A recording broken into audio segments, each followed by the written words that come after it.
자, 여러분들 반갑습니다. 이번 이야기는 시청자 아코님께서 시들무에 찾아와 주셨습니다. 아코님의 이야기 빠르게 만나보도록 할게요. 안녕하십니까. 아코님 반갑습니다. 아유, 반갑습니다. 네, 아이고 일찍 뵙는 것 같아요. 어우, 색다롭네요. 뭔가. 자, 일단은 오늘 아코님께서 해주실 이야기가 나무에 관련된 이야기예요, 이거. 오늘 네. 이야기는요. 몇 안 되는 제가 겪었던 기이한 이야기고, 네. 그리고 조금 스포를 하자면 실패를 한 사연이라고 말씀드리고 싶어요. 실패를 했다. 사기님이요? 무속인 분들이요. 무속인 분들이. 네. 알겠습니다. 이거는 예. 뒤에 모든 내용 먼저 말해버리면 좀 그럴 것 그렇죠. 같아서. 네네네. 네. 일단은, 왜 그러냐면, 우리가 또 아코님이 이야기해 주신 건 웬만하면 피하려고 그러는데 나무를 피하기가 힘들잖아요. 너무 많아가지고, 나무가. 그렇죠. 이거 피하기 힘든데, 가로수조차도 피해야 되는 건데, 아무튼 조심하시길 바라고, 바로 출발을 해보도록 하겠습니다. 렛츠고! 기르십니다. 아코예요.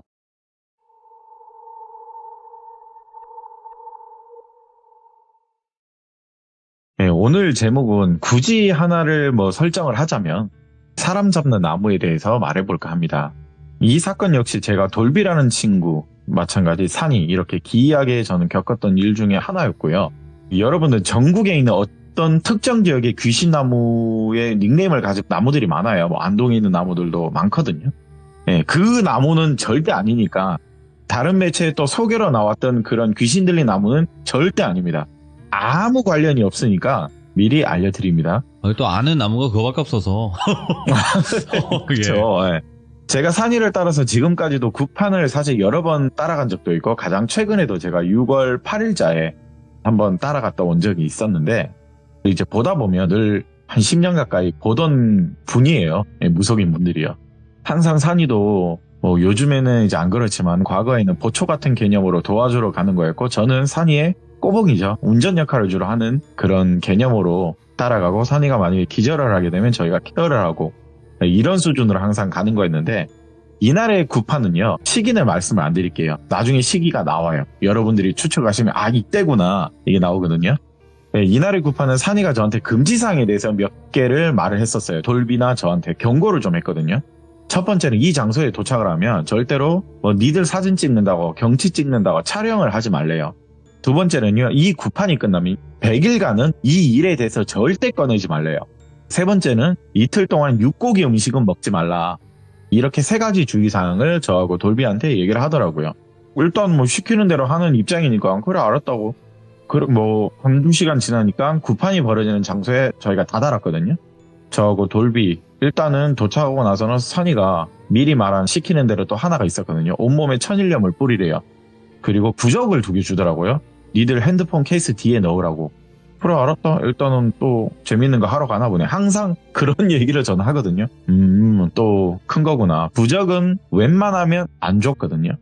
그리고 이 지역은 그 지역에서 유명한 산이 있는 곳이기도 하고 그 산이 있으면 역시나 그 근처에는 또 사유지로 사용을 하고 있는 산이 있거든요. 그 산은 국립공원이라고 굳이 표현을 하자면 거기는 이제 함부로 올라갈 수는 없으니까 사유지를 통해서 이 산을 올라가게 됐어요. 한 30번 정도 길 없는 곳으로 헤쳐 올라가니까 역시나 사람들 소리가 들리더라고요. 미리 왔던 사람들이 있더라고요. 저 멀리서 대열 명 정도가 보이는데 딱 멀리서 봐도 구판을 준비를 하는구나. 이 모습을 보니까 항상 제 사연을 듣는 여러분들도 아실 거예요. 보다 보면요. 산이가 좋아하고 산이가 따르는 무당분이 계세요. 이제 근 한 7, 8년 보다 보니까 이분들하고도 안녕하세요. 이제 정말 인사도 자주 하는 그런 사이가 됐거든요. 근데 그 무당분하고도 거기 있는 바라지 형님 분들하고도 또 오랜만에 뵙습니다. 인사를 하고 그런데 옆에 보니까 몫으로 보이는 분 있죠. 벌목하시는 그런 작업자분들도 한 3분 계시더라고요. 근데 손에 든 게요. 전기톱이에요. 뭐야 이거 전기톱이 들려있는 거예요. 부판과 목수분들의 벌목하는 전기톱이라 조금 안 맞잖아요. 역시나 우리를 끌고 산이가 열어놨지만 오늘도 큰일을 하겠구나. 똘비랑 저는 또 말장난으로 작게 하고 있었거든요. 딱 그런 말을 하고 나니까 산이가 똘비랑 저한테 말하기를 아코야 내가 만약에 오늘 기절할 수도 있거든. 내가 만약에 기절을 하면 혹은 심하게 혼절을 하게 되면 그런 일이 발생을 안 해야 되겠지만 만약에 한다면 야 뜸들이지 말고 그냥 얘기해. 뭔 또 헛소리를 또 찍찍하고 있어. 이제 답답하니까 제가 화를 냈거든요. 아니 돌비도 옆에서 뭔 소리냐고 왜 자꾸 뜸을 들여. 산속에 와서 귀신이랑 뭐 킹 오브 파이터 뭐 그런 거 찍으러 왔냐고 갑자기. 네. 아니 얘가 뜸을 들으니까 여기서 뭐 킹 오브 찍어? 이렇게 말을 하니까 또 산이를 묻더라고요. 나를 또 기쁘게 해주네 이러면서. 그런데 만약에 내가 무슨 일이 생기면 주머니에서 작은 주스병 아세요? 돌비님? 뭐 환자분들 병문안 갈 때 그 사는 항상 그 병 있죠. 예, 그 주스병 2개에 예. 저한테 하나 돌비한테 하나 건네주더니 이걸 자기한테 먹이래요. 만약에 내가 혼절을 하게 되면 얼굴에 뿌리거나 꼭 먹이래요. 저는 당황했죠. 아니 이런 적은 또 처음이었거든요. 이걸 먹이거나 뿌리라고? 내가 정말 혼절할 수도 있다. 잘못될 수도 있다. 그럼 이 안에 뭐 들었냐 하니까 닭피가 들어있대요. 야 여기에 피가 꽉 차올 정도면 한 몇 마리 잡았다는 건데 일단 알겠다고. 뭔지는 모르겠지만 또 그러면 긴장이 되잖아요. 저나 돌비나. 일단 알겠다고 뭐 농담을 했지만은 이왕 뭐 누군가랑 파이트 하는 거면 혼절하지 말고 KO로 이기고 와라. 힘내라. 이젠 좀 진지하게 이 농담을 좀 했거든요. 꼭 KO 승을 하고 와라. 그렇게 얘기를 했지만은 산이도 그 웃음에 그 당시는 제가 느끼기에는 아 얘가 정선 악마 사건 때처럼 뭔가 표정이 별로 안 좋았어요. 네, 저는 느꼈어요. 네, 돌비는 그때 따라가질 않아서 못 느꼈을 모르겠는데 저는 느꼈거든요. 그렇게 한 4시간 동안에 이미 구판을 열려 있었고 할 게 없으니까 저는 뭐 구경해봤자 모기도 많고 좀 심심하잖아요. 네, 돌비랑 야 여기 인근 약수터 있다는데 거기 갈래 하니까 가재요. 그러면서 약수터 쪽으로 방향을 돌려서 그냥 이리저리 산책한다는 개념으로 돌아다녔거든요. 그러다가 날이 조금 어두워지려고 할 때쯤 물 한 잔 먹었으니 가야 되겠다. 그 버리는 장소로 다시 갔어요. 근데 아직 그 구판이 끝나진 않았더라고요. 그때도. 심각한 분위기 속에서 뭐 큰 판이 벌어지고 있는데 근데 여기서 이제 궁금하잖아요. 저희는 일단 여기까지 온다는 거에 들은 게 없어요. 산이한테요. 좀 궁금해서 몫으로 보이는 벌목하시는 그 사장님에게 가서 제가 사장님 저기 친구인데 저놈아 여기 구판 버리는 거 사장님 처음 보시죠 하니까 자기는 많이 봤대요.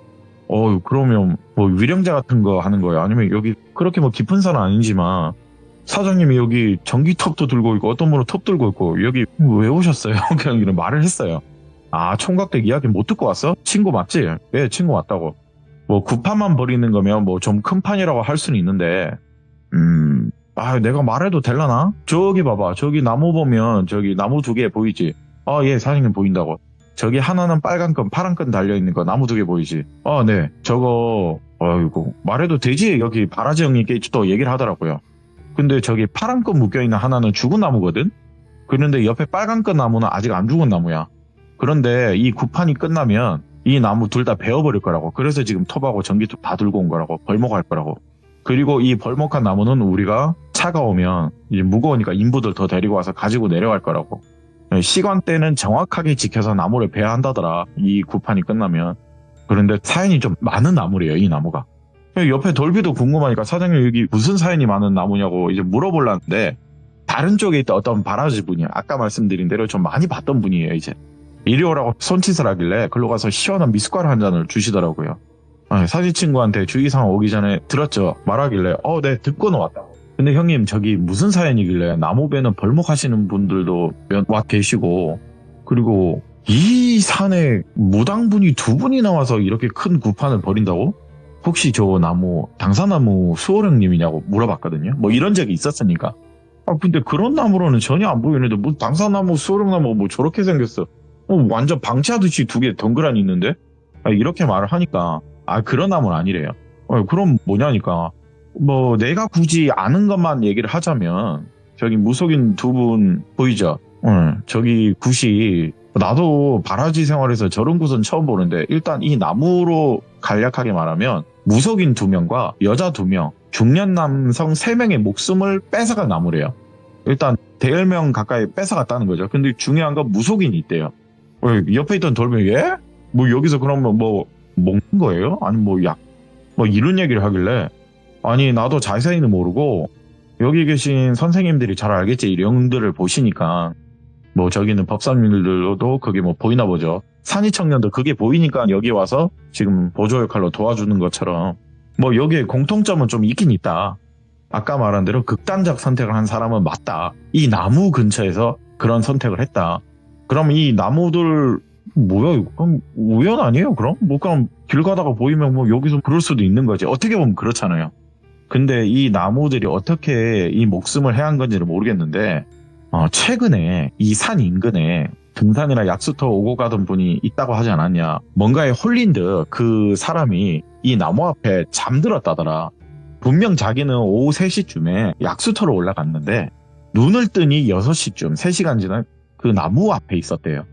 내가 왜 여기 눈을 떴는지 모르겠는데 기억도 안 난대요. 그럼 내가 여기 왜 왔냐? 뭐 기억도 안 나니까 당연히 하산할 거 아니에요. 그런데 집에 왔는데 3, 4일을 악몽을 꿨대요. 예, 근데 그 악몽을 꾼 내용이 당장 산으로 안 오고 뭐하냐 이 새끼야. 어서 빨리 와! 당장 와! 이러면서 호통을 치더래요.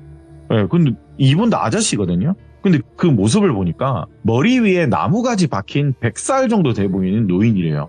그 꿈을 3일 동안 꾸니까 뭔가 모르게 목도 아프고 눈도 아프고 어깨도 아프고 예, 먹는 것도 시원찮고 물만 겨우 먹었대요. 당연히 그렇게 되면 뭐 감기나 뭐 편도 쪽에 문제가 있는 거거나 이렇게 생각할 거 아니에요.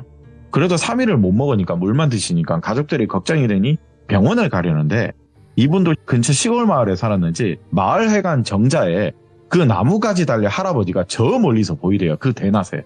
근데 그때는 분명 뿔이 안 보였대요. 네, 분명 나무가 머리에 박혀있는 뿔이 있었는데 안 보였다길래 다른 분인가? 아유 좀 비슷하네. 꿈에 생긴 할아버지와. 이러를 찰나 갑자기 지팡이로 그 멀리서 자기를 딱 가리키더니 네. 너 곧 갈 때야. 그냥 산으로 올라가서 명을 다해라. 이 말을 들린대요. 근데 저 멀리 정자에서 나한테 이게 들린다고? 이게 말이 안 되는 거잖아요. 옆에 뭐 마누라도 있을 거고 아들도 있을 거 아니에요. 너 저 소리 들리나니까 아니 안 들린대요. 왜 저게 나한테 들리지? 자꾸 저기 있는 노인이 너 곧 갈 때야. 그냥 산으로 올라와. 명을 다해라. 지금 계속 이러는데 너희들 안 들리냐고. 와이프 안 들리냐고. 안 들린대요. 그대로 혼절하셨대요. 그대로 혼절하셔서 너무 무서운 나머지 산이가 자주 좀 민폐를 끼치는 법사님을 찾아왔는데 그 법사님께서 조사를 하다 보니까 그 원흉이 이 나무래요. 근데 그 법사님은 이 나무에 대해서 예전부터 소문을 좀 들은 게 있대요. 소문을 좀 들은 게 있는데 여기 3번 정도 올라간 적이 있대요. 이 법사님도 이 나무에 대해서 소문을 듣고. 그리고 이 법사님이 혼자 안 될 것 같으니까 다른 쪽에 있는 무속 선생님들도 모셔왔대요. 근데 이 두 분이 그 나무를 보고 하시는 말씀이 힘들겠는데, 힘들 수도 있겠는데, 왜 여기 있는지 모르겠는데 이 말을 여럿 하셨대요. 당시에도. 그래도 한번 해보자. 그래도 한번 해보자고 벌목 작업까지 할 수 있는 아까 말한 목수분들도 모시고 온 거고 뭔가 큰 걸 안 되겠지만 한번 해보자는 생각으로 산이까지 불러들여서 지금 보초를 좀 서게 돼서 지금 이 일이 펼쳐진 거거든요.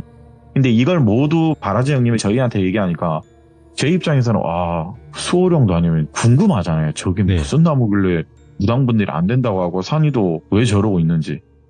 좀 돌비도 그렇고 저도 또 흥분이 됐어요. 사실. 온 거 구경할 것 같아서요. 네. 뭔가 저는 흥분이 됐어요. 드디어 볼 수 있겠구나. 네, 드디어 보겠구나. 네, 이런 생각을 했는데 시간이 좀 몇 시간 지나니까 이제 갑자기 산이가 눈을 가리고 그냥 어떤 한 나무를 빙빙 돌고 있었어요. 그냥 이거는 무당분이 시켜서 빙빙 돌고 있었는데 갑자기 안대를 풀더니 무언가를 또 하나를 하기 시작했는데 주위에 소금을 또 뿌리면서요. 미리 준비해둔 대나무 창을 한 4, 50개 다른 바라지 분들이 준비를 해뒀더라고요. 그러면서 소금 뿌리면서 대나무 창을요. 갑자기 자기 혼자 땅에 하나씩 하나씩 꽂으러 가고 있는 거예요. 그러다가 다시 수십 개를 또 꽂다가 다시 자리에 와서 또 그걸 들고 수십 개를 또 꽂으러 돌아다니고 그 일이 힘들어 보이니까 산아 우리가 도와줄까? 라고 하니까 대꾸를 안 해요. 너 혼자 지금 왔다 갔다 몇 번을 하냐고. 야, 이거 수십 개 지금 꽂다가 지금 골병 나겠다. 도와줄까? 계속 얘기해도 또 대꾸를 안 해요. 나무 꽂고 소금 뿌리고 나무 꽂고 그렇게 또 골골거리면서 뭔가 힘든지 대꾸는 또 안 하는지 좀 짜증이 날 찰나 5시가 됐어요. 5시가 딱 되더니 무속인물 한 분이요. 칼과 망치를 가지고 오시더니 아까 죽은 나무에 파란 끈을 달았다고 했잖아요. 거기에는 칼을 꽂고 망치로 박고 있는 거예요. 갑자기. 박으면서 빨간 끈의 나무에는요. 여러 번 절을 하기 시작했어요. 한 나무에는 칼을 박고 한 나무에는 절을 하고 그리고 시작하겠습니다. 아, 시작해도 되겠습니까? 알겠습니다. 이렇게 존댓말을 하는 거예요. 빨간 끈 나무에는요. 그러면서 벌목하시는 분들께 이제 시작하시라고, 그리고 다들 피하라고 전기톱을 작동시키더니 그 나무 2개를 베어버리더라고요. 그리고 베어버린 나무를 다시금 몇 등분 할 거 아니에요, 돌빈이. 다음날 이제 이걸 들고 내려가야 되니까. 그리고 잘라서는 바라저 형님들과 저희들도 이제는 좀 거들었거든요. 이 나무들 뱄으니까 한쪽으로 모아놔야 될 거 아니에요. 그리고 기존에 굿판을 버리면서 남은 음식들이 있을 거 아니에요. 그거를 쓰레기 봉투에 좀 담아달라고 해서 저희가 쓰레기 봉투에 다 담았거든요. 그리고 또 어떤 새로운 과일과 떡, 제사 음식들을 새로 그 나무 앞에선 차리고는요. 저희들 보고 니들도 절해라. 너희들도 일단 이 나무 만졌으니까 절해라. 다 같이 거기 한 10명이 넘는 사람들이 그 벌목된 나무에 절을 하기 시작했어요. 그러면서 또 무속인 두 분이 공통적으로 하시는 말이 모든 일을 마쳤습니다. 내일 모시러 오겠습니다. 편히 쉬십시오 라고 하고 그냥 벌목된 나무들을 보고 그냥 그대로 화산을 했거든요. 예. 저는 궁금하잖아요. 아니 왜 자꾸 그럼 뭔가 큰일이 있겠지. 화산을 하면서 이제 궁금하니까 좀 뭔가 잘 끝낸 것 같기도 하고, 산이가 말했던 기절을 안 했잖아요. 네. 혼절도 안 했고. 나는 분명 기절하거나 혼절하거나 뭐 쓰러질 수도 있다고 들었는데 발걸음이 하산이 좀 가벼운 것 같아서 다행이다. 그래서 인근 펜션 2개를 여기 바라지 분이 잡아놨대요. 거기서 쉬고 내일도 올라가야 된대요. 이제 그건 들고 내려와야 되니까. 가는 차 안에서 이제 궁금하잖아요. 이 앞에 듣지를 못했으니까 사실. 야 이제 말해봐라. 뭘 그렇게 혼자서 아까 진지하게 그렇게 우리를 좀 긴장시켰는지. 그리고 무당 선생님들은 왜 나무에다가 그렇게 저자세이고 공손하냐. 야 혹시 진짜 그 당사나무 수호령이냐고. 아니면 수호령 모시고 온 거냐고. 진짜 뭐 큰 신이야 뭐 악마야. 돌비도 저도 닥달을 했어요. 근데 산이가 그건 아니래요. 나도 방금 깨달았는데 그건 절대 아니래요. 자기도 오늘 처음 본 영님이래요. 산이가 처음 봤대요 이건. 그런데 자기 대나무 꽂을 때 너무 무서웠대요. 아까 대나무 꽂고 있었다고 했잖아요. 주위에 소금 뿌리면서. 예. 중간중간에 이 나무령님께서 령가들을 불러 모으는데, 내가 예전에 아코 너한테는 얘기한 것 같은데, 내가 웬만하면 뭐 화도 안 내고 령들한테 말도 안 거는데 내가 위험한 귀신 3가지 있다고 말한 적 있지. 물건을 들고 돌아다니는 귀신, 무엇인가 먹고 있는 귀신, 웃고 있는 귀신은 꿈에서라도 보이면 깨려고 노력해라. 그거 정상 아니다. 그냥 그건 꿈이 아니고 그건 무조건 귀신이거든. 사람이 꿈을 꾸면 무조건 느낀대요. 이건 귀신이다라는 그 모습이 있대요. 근데 물건 들고 먹고 있고 웃고 있으면 그건 절대 대화도 하지 말고 귀신이라는 해변 그런 거 없다고 그냥 일어나래요. 무조건 깨를 생각을 하라고. 그 말을 하니까 기억나지. 그런데 이 나무님이 이제 굳이 하나로 말하자면 벽사령님이래요. 이 벽사령님이 이 영가들을 불러 모으고 있었대요. 그런데 거기에 낯들고 있는 귀신이 있어가지고 너무 무서웠대요, 자기도. 그래서 소금 급하게 뿌리고 대나무를 막 꽂고 있었어요. 이 하나 말고는 더 이상 올라오지 말라고. 그런데 그 나무 주위로 엄청나게 많은 귀신들이 몰려들었대요. 그래서 자기는 분명 혼절할 수도 있을 거라고 생각했대요. 이미 저 멀리서 보이기 시작했대요. 낫을 들고 있는 귀신이라 말이 안 되지 않느냐.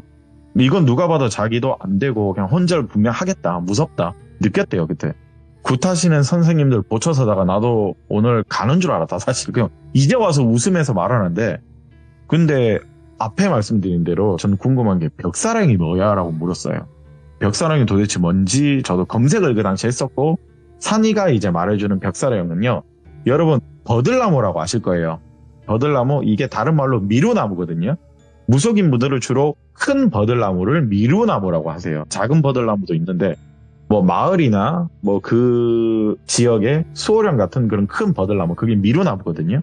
근데 그걸 굳이 표현을 하자면 벽사나무라고도 얘기를 하더라고요. 이 벽사나무가 뭐냐면 옛부터 잡귀신이나 악귀를 쫓아내는 그런 나무를 벽사나무로 굳이 얘기를 한대요.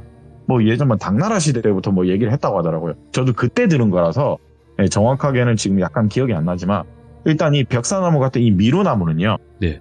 굳이 돌비님도 찾으려면 찾을 수 있대요. 동네 유명한 마을에 가거나 뭐 또 아까 말씀드린 안동에 그 유명한 나무도 있죠. 전국적으로 보면 그 마을 수호령 나무들이 웬만하면 다 이 미루나무 버들나무 같은 종이거든요. 예. 엄청나게 크잖아요. 오래 살고. 그런데 이 큰 미루나무가요, 돌비님 찾으려면 찾을 수 있는데 흔히 보이는 나무는 사실 아니거든요. 예. 시골 가거나 뭐 외진데 가면 그게 보이긴 하는데 돌리미님이 사는 지역이나 뭐 시만 가더라도 이 나무를 찾으려면 찾기는 힘들거든요. 보이면 보이지 안 보이면 안 보이는 나무. 그냥 사람들이 생각하면 그건 큰 나무 이렇게 생각하거든요.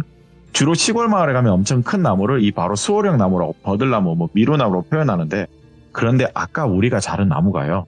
미루나무였거든요. 미루나무 2개가 산 중턱에 버젓이 있어요. 산 중턱에 미루나무 2개가 같이 있는 게 이거 절대 쉬운 거 아니다.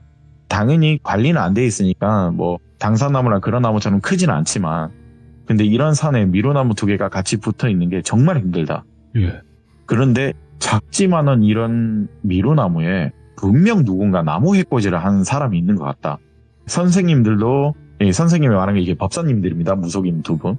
이 법사님들이 일전에 와서 봤을 때는 분명 누군가 해코지를 했는데 지성기도 몇 번 드리니까 약간의 답을 얻은 것 같다. 미친놈들이 있었다. 이런 거예요. 예. 돌비님 이게 용암 무당들 있잖아요. 네. 용암 무당들이 만약에 암이나 기타적으로 큰 병이 걸리면 예. 이제 수술이 늦으면 아무리 용암 무당분이라도 점점 끝이 나잖아요, 사실. 그렇죠. 그런데 이게 살기 위한 욕심이 있는 무당들이 있대요. 네. 명을 다할 때는 본인들이 신이 되기를 원하는 무당이 있대요. 그런데 인근 마을이나 뭐 유명한 나무에는 당연히 이미 수호신이나 뭐 수호령이 있다는 전설이 있잖아요. 근데 이 산중의 벽사나무의 혼을 가지고 있는 이 미루나무에 자기가 신이 되려고 하는 무당이 분명히 있었던 것 같아요. 벽사나무들은 단순히 귀신을 쫓아주는 혼 없는 나무라 생각하면요. 자기가 이제 벽사신이 되겠다는 이 독한 무당들이 있다는 거예요. 그 무당들이 여기서 무슨 분명 해코지를 했다. 이 나무에 뭔 짓을 했는지 모르겠지만 이제 이 무당이 죽어야 되니까 죽어서서 분명 나무 벽사신이 되려고 큰 짓거리를 했다. 예. 이 나쁜 새끼 이러는 거예요. 왜냐 말 그대로는요. 이 미루나무, 버들나무, 이 벽사나무들은요. 잡기나 악기를 쫓아내는 이 벽사를 가지고 있다고 했잖아요. 근데 이거를 해코지를 했으면 놓아겠냐 안 놓아겠냐라고 얘기를 하는 거예요. 저한테. 그렇지 놓아야지. 귀신을 쫓아주는데 귀신을 붙으려고 하니까 그럼 방법이 뭐겠어. 패야지. 벌목해야지. 그리고 그 자리는 완전히 없애고 다른 묘목이나 교목들을 심어서 이동시키는 방법을 일단 선택을 해본 거예요. 왜냐 이 나무를 이제 명이 다한 거예요. 그럼 베야 되는 거고 명이 다한 나무를 다시 살리려면 묘목을 심으면 되잖아요. 자리를 만들어주려고 산이도 그렇고 무당 2분도 그렇고 굉장히 노력을 많이 했던 거였어요. 그날 벌목하고. 역시나 선한 신님들도 노하면 악귀가 된다는데 야 이게 진정한 악마이지 않나 싶다. 인간이 악마야. 신한테 해코지하는 것도 인간이거든 따지고 보면. 그렇지. 저는 공감을 했거든요. 네. 이런 수다를 떨면서 펜션에서 좀 쉬고 있었는데 이제 5시쯤 오고 이리저리 이야기하고 준비하다 보니까 좀 늦은 저녁을 먹게 됐어요. 네. 아까 만났던 무속인 2분, 벌목하시는 분, 바라지 분들이 다 같이 모였거든요. 다 같이 모여서 뭐 비빔밥을 먹고 있었는데 근데 이 무속인 분이요. 저를 이제 자주 봤다고 했잖아요. 오다 가다. 어이 너 참 우리랑 자주 본다. 너 생각해보니까. 저는 그때 그러게요. 안 봐야지 좋은 건데요. 선생님. 그쵸. 분위기 만져 해볼까 제가 농담을 좀 많이 하긴 해요. 돌빈이. 이 법사님도 그렇고 무속인 분들도 그렇고 그렇지. 니들하고 우리는 안 보는 게 평온한 거다. 근데 돌빈님 제가 가끔씩 눈치 없는 질문을 좀 하긴 해요. 장난기가 좀 있다 보니까. 네. 솔직히 말할게요. 그냥 대놓고 눈치 없는 질문을 많이 해요. 그때 당시 또 발동을 한 게 있었어요. 난 이 질문 반드시 해야 되겠다. 이걸 좀 했거든요. 그 법사님 제가 정말 잠이 안 오거든요. 궁금하면. 호기심도 엄청 많고 제가 이걸 알아내지 못하면 정말 못 자는 성격인데 궁금한 게 하나 있는데 얘기해도 되냐. 그러면서 그 무속 법사님 한 분이 얘기해보라고. 그래 얘기해봐. 그럼 제가 감히 하나만 질문하겠습니다. 선생님. 그래. 저는 이상하게요. 산이 저놈하고 오랜 기간 지내다 보니까 의문점이 하나 있거든요. 예. 무속인 분들은요. 왜 오래 사는 거에 대한 집착이 은근히 있더라고요. 좀 선 넘는 질문을 했어요. 돌빈이. 영원한 승자도 영원한 생명도 없거늘. 아니 그렇게 사람들은 천년만년 불사신으로 사는 것도 아닌데 무속인 분들은 명줄에 대한 욕심이 없어 보여도 엄청 오래 살고 싶어하는 것 같다. 맨날 말은 청산유수 뿌린 대로 명이 닿으면 가야지. 말은 그렇게 하는데 조금이라도 상처나고 조금이라도 사고 나면 누구보다 빠르게 병원 가더라. 네, 온몸이 뻐근하면 산중 기도하러 가더라. 이게 앞뒤가 안 맞지 않아요? 라고 얘기를 했어요. 예. 이 말을 하니까 바라지 분들은 분명 표정이 안 좋았어요. 딱 저 새끼 뭐라는 거야? 약간 이런 표정이었고 예, 산이하고 무속인 분들 웃으셨어요. 그리고 옆에 있는 친구 돌비도 또 시작이다. 이 땡땡놈. 아니 나는 궁금하니까. 그리고 바라장님 분들한테 들었고 벌목하시는 분들한테 들었고 산이한테도 들었는데 여기 지금 현재 사건도 어떤 무속인 분의 잘못된 행위로 지금 이 일이 벌어지는 거 아니냐. 누가 산 중턱에 나무에다가 이 큰 구판을 버리는 이런 짓을 하냐 사실. 연관이 있으면 있는 거지만 뭐 연관이 제가 보기에는 분명 있어 보여서 예. 그래서 궁금해서 말을 해봤습니다. 이렇게 질문을 묶어서 얘기를 했거든요 사실. 그런데 법사님 한 분이 좀 빵 터지셔서 저한테 얘기를 하더라고요. 예. 야 이씨 우린 사람 아니냐고. 아니 무슨 신님 모시면 뭐 우린 사람 아니야? 나도 오래 살고 싶어. 어떤 말도 안 되는 소리를 명대로 가라는 헛소리를 해. 야 명을 길게 하는 것도 명을 줄이는 것도 결국에 본인 행동에 따른 거지. 야 오해하지 마라 총각. 나는 오래 살고 싶어. 나는 솔직하게 말하면 우리 신님을 모시고 병만 안 든다면 평생 정말 오래 살고 싶어 얘기를 하시더라고요. 그리고 이 두 나무님들은 그냥 화난 게 아니다 사실. 뭐 굳이 니들도 따라왔으니까 얘기를 하자면 정말 크게 화나 있는 거다. 나무가 사람까지 홀리게 할 수 있는 경지까지 오신 거면 엄청나게 지금 분노를 가지고 있는 거고, 아까 옆에 나무 하나 죽어 있었지. 똑같은 나무. 내가 보기 이건 아마 아무리 해도 우리는 안 될 것 같다. 우리 능력으로는 안 될 것 같긴 하다. 옆에 선생님도 안 될 것 같긴 하다고 얘기했고 산이도 안 될 것 같기도 하고. 사실 나 찾아와서 홀렸다는 그 아저씨가 내 국민학교 동창 남동생이거든. 그 나무에 왜 홀렸는지는 모르겠으나 이게 조금 이상한 게 하나 있긴 있다. 그 홀린 사람이 그리고 이 산주인도 그렇고 과거에 동물 관련 박제사였다. 돌빈이 동물 박제사 아시죠? 근데 이 동물 박제사분들이 살아있는 동물도 좀 그렇게 하는 분들이 있어요. 불법적으로. 그런 직업이었다. 그리고 이 나무에 여기 선생님과 내가 몇 번 올라오고 조사도 여러 했는데 이 나무에 죽은 몇몇 인물들이 있다고 니들 들었지? 예, 들었습니다. 이게 우연인지는 모르겠는데 여기서 죽은 분들이 생물들을 해하는 직업들을 가지고 있긴 있더라. 예를 들어 하나는 뭐 도살자로 운영하는 사람이 있었고, 아까 말한 박제사들이 있었고, 그리고 불법 번식장을 운영하는 여자들도 있었고, 건강원을 운영하는 사람들도 있었고. 이게 우연이라면 우연이겠지? 이게 이런 쪽 사람들하고 비슷하게 엮여 있으니까 우리는 우연이라고 말을 안 하겠지만 네. 니들이 생각하기에는 분명 우연이라 할 수 있겠지. 그러네요. 그리고 왜 미수나무 하나는 살아있겠냐? 똑같은 나무인데 하나는 살아있고 하나는 죽었는지. 번개 맞으면 번개로 인한 죽은 나무는 다 보이거든. 근데 이거는 이상하게 그냥 죽어있어. 분명 독한 무당 놈들이 와서 나무 하나 해코지 한 거다. 분명 이건 한 거다. 딱 이 말을 해주시는데 제가 앞에 웃으면서 농담 하나 던진 게 이게 너무 크게 좀 받아들여지는 거예요. 이야기까지 다 들려주시니까 좀 많이 놀랬거든요. 그리고 산이 총각을 우리가 부른 이유 중에 하나도 뭐냐면 우리가 이 두 명이나 춤추면서 구판을 벌이고 있을 때 산이 총각이 좀 컸다 사실. 아까 말한 대로 뭐 씹고 있는 귀신하고 뭐 물건 들고 있는 귀신이 산중으로 올라오고 있더라. 그거 산이가 막고 있었다고. 아유 우리 산이 총각 오늘 잘 견뎌줘서 고맙다고. 좀 위험하긴 했다 오늘. 이런 산중이 구슬하면 당연히 귀것들은 꼬인대요. 그리고 나무 두 개가 있는 게 벽사님들이 있으신데 이 벽사님들이 잡기들을 불러 모을 정도면 문제가 있는 거 아니겠냐. 앞에 말한 걸 또 그대로 반복을 해주시더라고요. 이 미소나무 아무리 생각해도 명이 다한 거다. 그러면 벌목을 왜 하셨어요? 안 될 것 같으니. 그래도 일단 해보는 게 우리 일이다. 일단 해보는 게. 그리고 이 벌목을 부탁하시는 산주인분이 좀 큰 일이 있다. 여기까지만 니를 알아라. 딱 이 말까지는 해주시더라고요. 그렇게 일단은 약속을 다 한 상태고 내일 오전 11시 되면요. 그 벌목한 나무들을 또 좋은 곳으로 가서 모셔야 된대요. 그냥 잘라놓고 방치하면 안 된다고 해서. 그리고 니들은 여기 올라올 필요 없고 여기 펜션 퇴실 시간 되면 우리 기다려서 여기 있어라. 그렇게 일단 얘기가 다 끝나고 저녁 먹고 하면서 이제 다 끝이 났거든요. 근데 제가 이제 좀 그날 늦게 자는, 원래 저는 좀 늦게 자는 편이고 돌비도 그날 또 잠이 안 왔냐 봐요. 산이는 뭐 대나무 꼬챙이 그거 꼰다고 좀 많이 피곤했는지 먼저 잠들었거든요. 그러다가 한 밤 12시 정도 된 것 같아요. 그때 기억을 하자면. 돌비가 담배 피러 나간다길래 같이 나갈까?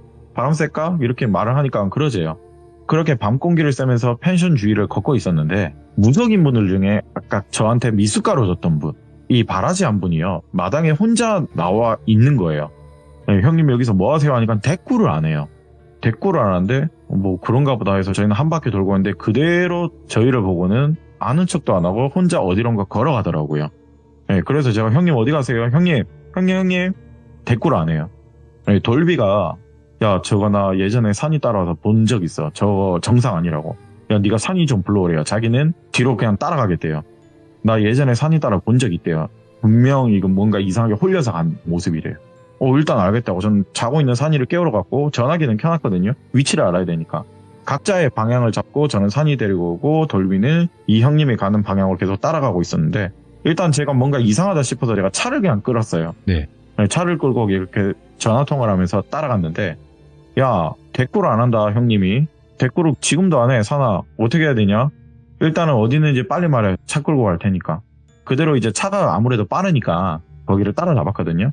산이가 그 바라지 형님을 보시더니 아 큰일 났네. 또 불러들이시네.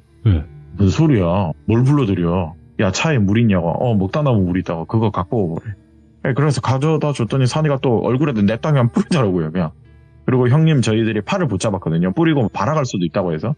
근데 다행히 정신을 차리시더라고요. 당연히 눈을 뜨고 정신을 차리니까 자기 왜 여기 서 있냐. 형님 혹시 목류병 있으세요? 하니까 아니 자기 절대 그런 거 없대요. 무슨 목류병이냐고. 근데 지금 어디 가세요? 하니까 아니 난 여기 내가 왜 있는지도 몰라. 난 담배 피러 나왔는데. 근데 옆에 산이가요. 그 바라지 형님 보고 혹시 형님 육고기 좋아하시냐고.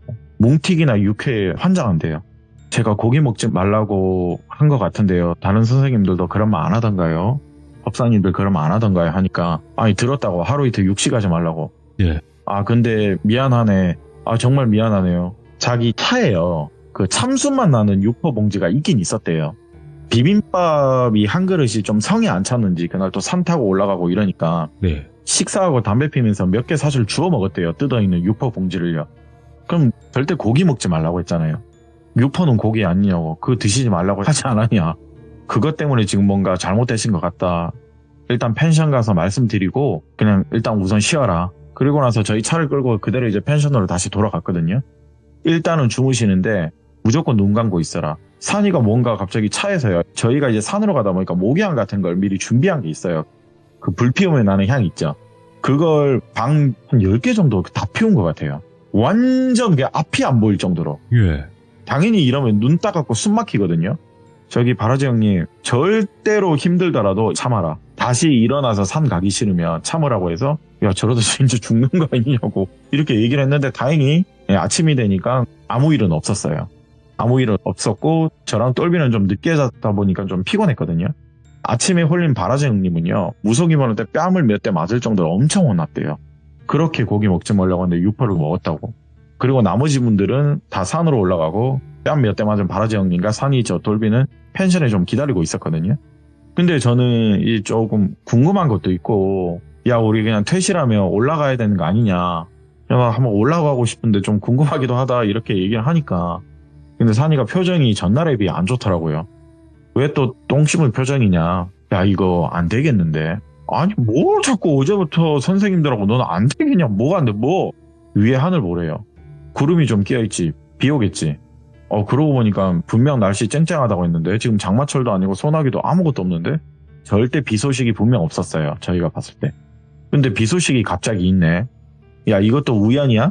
돌비도 좀 신기하니까 어렵다. 진짜 이번 건 어렵다. 그러면서 어디론가 전화를 하는 거예요. 산이가요. 아까 이제 올라간 무속인 분들한테 전화를 했는데 마침 우리가 전화하려고 했는데 산이총각이 전화 왔네. 스피커폰에서 다 들렸거든요. 우리도 그냥 하산하고 있다. 산이총각 그냥 거기 있어라 이러는 거예요. 왜요? 이 나무가지로는 벌목 사람들 올 거 아니냐. 근데 이 벌목 하시는 분들 일행이 2트럭에 한 8명 지금 가고 있는데 이 벌목 트럭 하나가 졸음운전으로 인한 차 한 대가 그대로 돌진을 해버렸대요. 그래서 크게 좀 사고가 났대요. 크게 사고가 났는데 다행히 목숨을 뺏어간 건 아닌데 이 벌목하는 나무를 가지러 가는 트럭이 사고가 났다. 그리고 갑자기 비가 오네. 그리고 나한테 이게 연락이 왔다. 산이총각. 이게 무슨 징조겠냐. 안 된다 이거. 불안한 일들의 연속이다. 우리 바라지 전후모 자석도 홀린 거 보면 이상하고 갑자기 비도 오려고 하고 트럭이 또 사고가 났다고 하고 쟤를 멈추고 지금 하산하고 있대요. 그리고 나서 펜션에 다 와서는 각자 우리가 처음에 받은 부적들이 있어요. 돌비님. 지금 당장 태우래요. 저도 돌비한테 라이터를 빌려서 태웠거든요. 그리고 처음에 말한 주의사항을 반드시 지키래요. 절대 3가지 사항 꼭 지켜라. 아까 말한 거 기억나지 니들? 아, 네, 기억납니다. 그리고 나서 돌비님이 이렇게 시간이 좀 지났어요. 시간이 지나서 제가 산이한테 이게 생각이 나서 물어봤어요. 야, 나 지금 갑자기 생각나는데 야, 그 산 중에 미루나무 어떻게 됐냐 물어봤거든요. 좀 시간이 많이 지났어요. 아, 그거 안 됐대요. 역시나. 안 될 것 같더라니 안 됐다. 그 이후로도 이 법사님들과 이 무당분들과 산이가 또 한 번 갔었대요. 예. 또 다른 무속분들고 또 산이 빼고는 또 여러 번 갔었대요. 그래도 안 됐대요. 왠지 모르는데 뭐가 안 됐는지 모르겠는데 뭔가 안 됐대요, 그냥. 그런데 마지막에 안 됐던 이유 중에 하나가 무속 선생이 한 분이 심하게 홀렸대요. 정말로 죽을 뻔했대요. 너무 이건 안 된다. 아무래도 이제 포기하자. 이럴 찰나 하나의 내용을 듣게 됐는데 이 산주인이 있을 거 아니에요, 돌비님. 아까 우리가 말 못했던 사연을 이제 하나 듣게 됐거든요. 이 왜 자꾸 여기에 집착을 하는지. 아니 무속인 분들한테 이 정도로 여러 번 왔다 갔다 하고 산이까지 불러들이시면 돈을 좀 썼다는 거거든요, 사실. 왜 이 나무에 집착을 하고 이 산에 집착을 하냐 물어봤는데 이 산주인분이 따님이 직업이 간호사래요. 근데 뭔가의 큰 사건이 터지긴 터졌대요. 근데 이 나무 밑에서 명을 다했대요. 그런데 이 나무를 통해서 소문을 듣고 뭐 무당분들의 뭐 지인의 동생도 여기에서 문제가 됐는데 이 산주인분들 딸까지도 이 나무 밑에서 극단적 선택을 했다는데 그러면 그렇게 그냥 제 맘대로 끝내면 되지 않느냐. 결정적으로 이제 딸이 여기서 사망을 하면 부모님 입장에서는 가끔씩 그 산을 올라갈 거 아니에요. 그런데 거기에 뱀 4마리와 다람쥐 8마리가 죽어 있는 걸 봤대요. 이거는 절대 보통 일이 아니고 하필 우리 산에 이런 나무가 있는 것도 싫은데 동물들과 사람까지도 이 정도로 해칠 정도면 이거는 아니다. 그러면서 많은 돈을 주고 법사님들께 부탁을 했던 거였어요. 그런데 애걸복걸하면서 여러 번 부탁을 했는데도 이제는 안 된다고 포기를 하셨어요. 자꾸 여기에 개입을 하니까 지인의 지인까지 우리들도 지금 문제가 되더라. 앞에 말씀드린 대로 무당분들도 한 명 문제가 되고 바라지 형님도 시이고 이건 안 됩니다. 몇 달에도 안 되니까 그만하셔야 된다. 네. 이미 이 인근의 산은요 명을 다 했대요. 이 산은요 끝이 났대요. 그걸 산이가 그간에 이제 저희가 못 들었던 내용을 다 얘기를 해줬는데 그리고 시간이 좀 많이 또 흘렀어요. 그 이후로도 제가 소름을 좀 돋았던 건요. 무속인분의 아까 마지막 말을 잘 생각해보면요. 숨을 거둔 산이라고 했어요. 네, 숨을 거둔 거나 마찬가지라고 했어요. 자, 이 시기는 말씀을 안 드릴게요. 다시 말씀드리지만 이 산이요. 엄청나게 뉴스에 떠들썩하게 산불이 났던 장소예요. 아. 산이 수명을 다하는 건요. 딱 2가지밖에 없어요. 돌비님. 예. 뭐 골프장 짓거나 뭐 공사하면 산림을 파괴하는 거면 이제 그 산의 운명은 다하는 거죠. 왜냐, 산 이름이 골프장이 되는 거잖아요. 네. 그리고 또 하나는요. 산불이 나면 그 산은요 수명이 다한 거예요. 네. 다시 자라날 때까지는 굉장히 오래 걸린다는 거겠죠. 그 산불로 인해서 그 산의 터는요 정말 명을 다하게 됐고요. 네. 이걸 산이한테 다 듣고는 이게 벽사님들의 마지막 저주인가 싶다. 저희한테 얘기를 해주더라고요. 결국에 최고의 악마는 사람이고 이 사람으로 인해서 신이 노하셨고 그 신이 노해서 산림까지 파괴되고 결국에 끝과 시작은 사람이 악마다라는 얘기를 하더라고요. 결국에 그 나무도 불이 나면서 예. 이제 쓰러진 나무지만 벌목된 쓰러진 나무지만 다 없어졌고요. 네. 그래서 오늘은 사람 먹는 나무에 대해서 주제를 굳이 하나 정해서 하나 들고 와봤습니다. 야, 진짜 아코님께서 사람 먹는 나무에 대해서 이렇게 설명을 해주셨지만 이런 경우가 있나 싶기도 하면서 와 이런 얘기를 또 들을 수 있구나. 총 무당분이 간 건 5분이었어요. 돌비. 예. 저희가 갔던 건 이제 2분 받고 산이 갔었고 근데 이후로도 갔는데 또 그 2분이 예. 실패를 했다는 것. 그러니까. 일단 모든 게 다 실패를 했어요. 실패를 했다라는 게 조금 대부분은 어떤 해결을 한다거나 네. 또 그런 경우로 흘러는 가는데 아예 실패를 한 거니까 네, 아예 실패를 했어요. 안 되는 경우가 있어요. 그죠? 네. 아코님 오늘 이렇게 또 귀하신 시간 내주셔서 이야기 들려주셔서 다시 한번 감사드리고 또 다음 주에 다른 이야기로 꼭 찾아와 주시기 바라겠습니다. 네, 감사합니다. 고맙습니다. 자, 아직도 아코님의 이야기를 처음 듣는 분들 계신가요? 돌비 아코라고 검색하시고 재생 목록 정주행 하시길 다시 한번 추천드립니다. 그리고 이 이야기를 들으신 모든 분들의 각자 개인의 의견을 댓글로 꼭 남겨주시길 바라겠습니다. 감사합니다.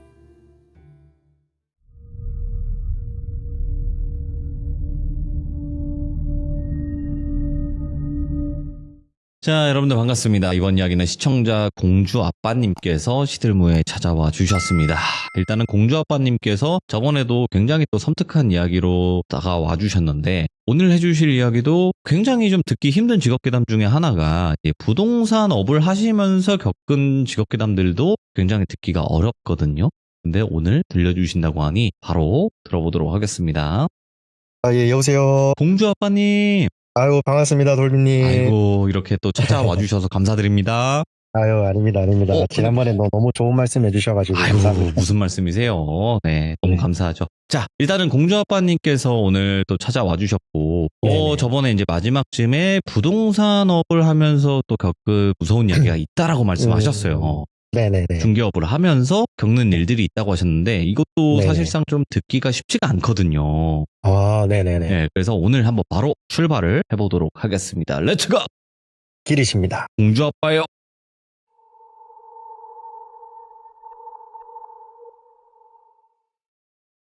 우선 지난번에 살짝 제가 말씀을 드렸는데, 제가 지금 하고 있는 직종이 부동산 중개업이고, 이 일을 한 지가 횟수로 한 6년, 7년 정도가 되었습니다.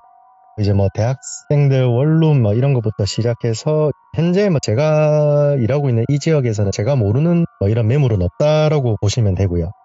그러다 보니 이제 어느 건물이 전세 사기꾼들 건물이고, 어느 건물에서 사건 사고가 일어났고, 예. 그런 웬만한 정보는 다 알고 있고요, 솔직히.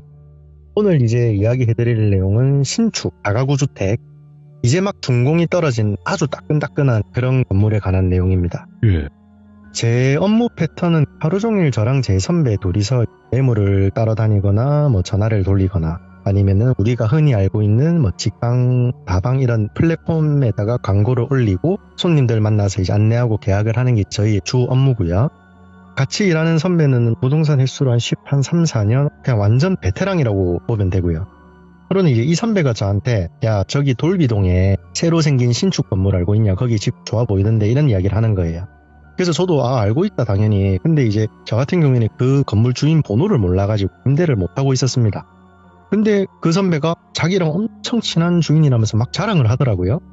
그래서 저한테 그 주인 번호 줄 테니까 같이 집이나 한번 보러 가자, 그렇게 이야기를 하고요. 그래서 이제 저하고는 이 주인하고는 인연이 없는 사람이었는데, 같이 일하는 제 선배하고는 한 10년 전부터 이제 인연이 있었다 하더라고요.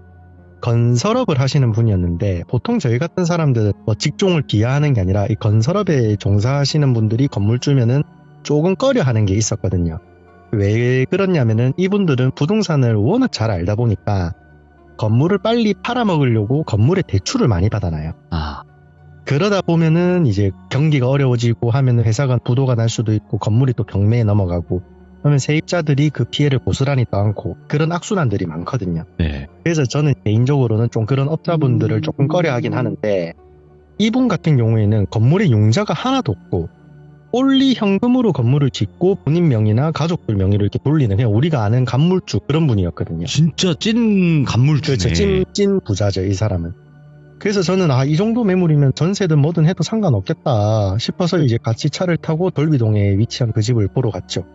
야, 집을 다시 한번 보는데 진짜 멋지더라고요. 4층짜리 건물인데 1층은 필로티 주차장을 딱 빼놓고, 실내는 전부 대리석에 승강기도 있고, 원룸은 없고 제일 작은 평수가 12평 정도 나오는 미니 투룸, 그러니까 거실 하나에 방 하나 있는 구조.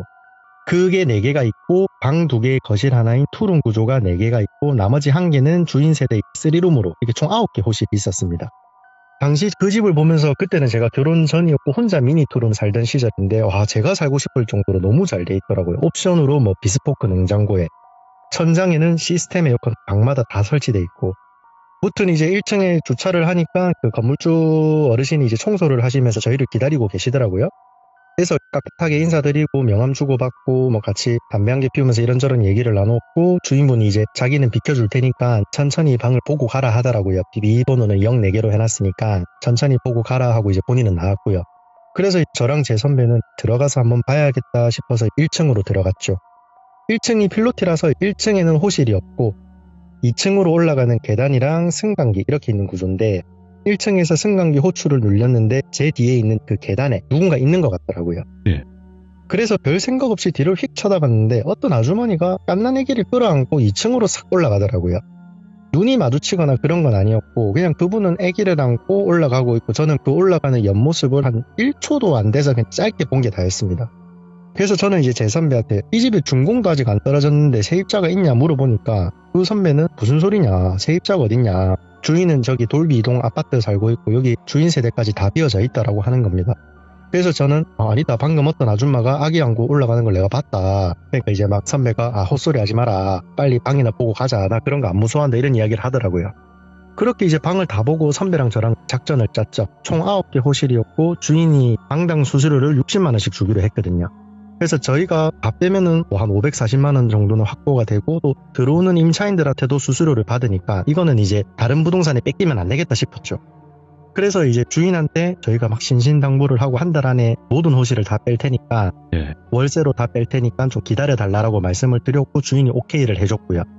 그렇게 막 안내를 하기 시작했는데 이상하게 이렇게 좋은 집이 저하고는 이게 4대가 안 맞는다 해야 되나? 제가 데리고 오는 손님들마다 캔슬이 다 되더라고요. 제가 아직도 기억이 나는 게 저 혼자 데리고 간 손님 한 15명, 20명 정도가 되는데 예. 그 많은 손님 중에 이 집을 한 명도 저는 계약을 안 했어요. 근데 웃긴 게 제 입장에서도 이 많은 손님을 그냥 놓치면 안 되니까 다른 집을 보여주면은 또 그 집은 계약을 하셔요, 손님들이. 심지어 컨디션이나 이런 거는 그 집보다 비교도 안 되게 안 좋고 금액도 똑같은데 예.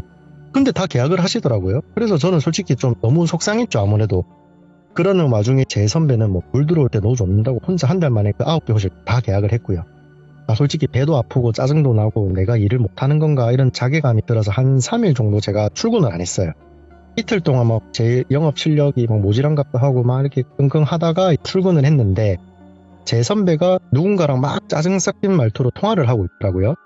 제가 통화 내용을 살짝 들어보니까 그 선배가 하는 말이 계약 기간이 2년인데 입주한 지 3일 만에 무슨 보증금을 돌려달라 그러냐. 전 그러면은 이사를 나가고 다음 세입자가 구해지면 보증금을 돌려받아라. 이런 내용을 하고 있더라고요. 예. 누가 들어도 전화를 건 사람이 조금 억지를 부리는 상황이다라고 생각이 들더라고요. 근데 저희는 이제 이런 일이 워낙 커다 하니 그냥 그런갑다 저는 했죠. 근데 선배가 막 전화를 끊고 저한테 이렇게 이야기를 하더라고요. 아니 내가 계약한 돌비동 신축 202호인데 아침부터 전화가 와서 막 정신 나간 소리를 한다 이러니까 이유도 안 알려주고 무작정 보증금을 막 가져오라면서 그런 소리를 했답니다. 그래서 저는 그러면 이제 저 사람은 나가니까 내가 빨리 계약을 해야 되겠다 싶어서 손님들한테 막 전화를 돌렸죠. 저는 신축집이 공실이 나왔으니까 빨리 계약하자고 했는데 역시 그 선배가 또 다음 사람을 바로 넣더라고요. 진짜 이 집 4대 안 맞는다, 나는 저 집 쳐다도 안 볼란다 하고 혼자 낙담을 저는 했습니다. 그렇게 또 3일이 지났는데 그 선배가 3일 전에 통화한 내용이랑 똑같은 내용으로 또 누군가랑 전화로 싸우고 있더라고요. 저는 이제 느낌이 좀 세서 혹시 그 신축 202호냐 하니까 맞다 하더라고요. 뭐 이번에는 귀신이 나와서 못 살겠다고 징징거린다면서 미치겠다고 저한테 막 하소연을 하더라고요. 예. 그래서 제가 귀신이요? 신축인데 무슨 귀신이 나오냐. 그러니까 이제 선배는 모르겠다, 미치겠다. 내 입장에서는 그냥 다음 사람 빨리 계약하면 돈 버니까 좋긴 좋은데 이러면서 또 202호로 또 다음 사람 바로 넣더라고요. 예. 아니다 다를까 이번에는 하루가 줄었습니다. 이사한 지 이틀 만에 그 귀신 때문에 못 살겠다고 나간다 하더라고요. 이때는 저랑 제 선배 둘 다 진짜 멘붕이 왔었어요. 예. 그렇게 저희는 이걸 이제 주인한테 말을 해야 되나 말아야 되나 하는 와중에 이제 그 선배가 저한테 야 네가 이런 거 좀 잘 알지 않냐, 네가 가서 한번 뭐가 있는지 한번 살짝 가서 봐라 하더라고요.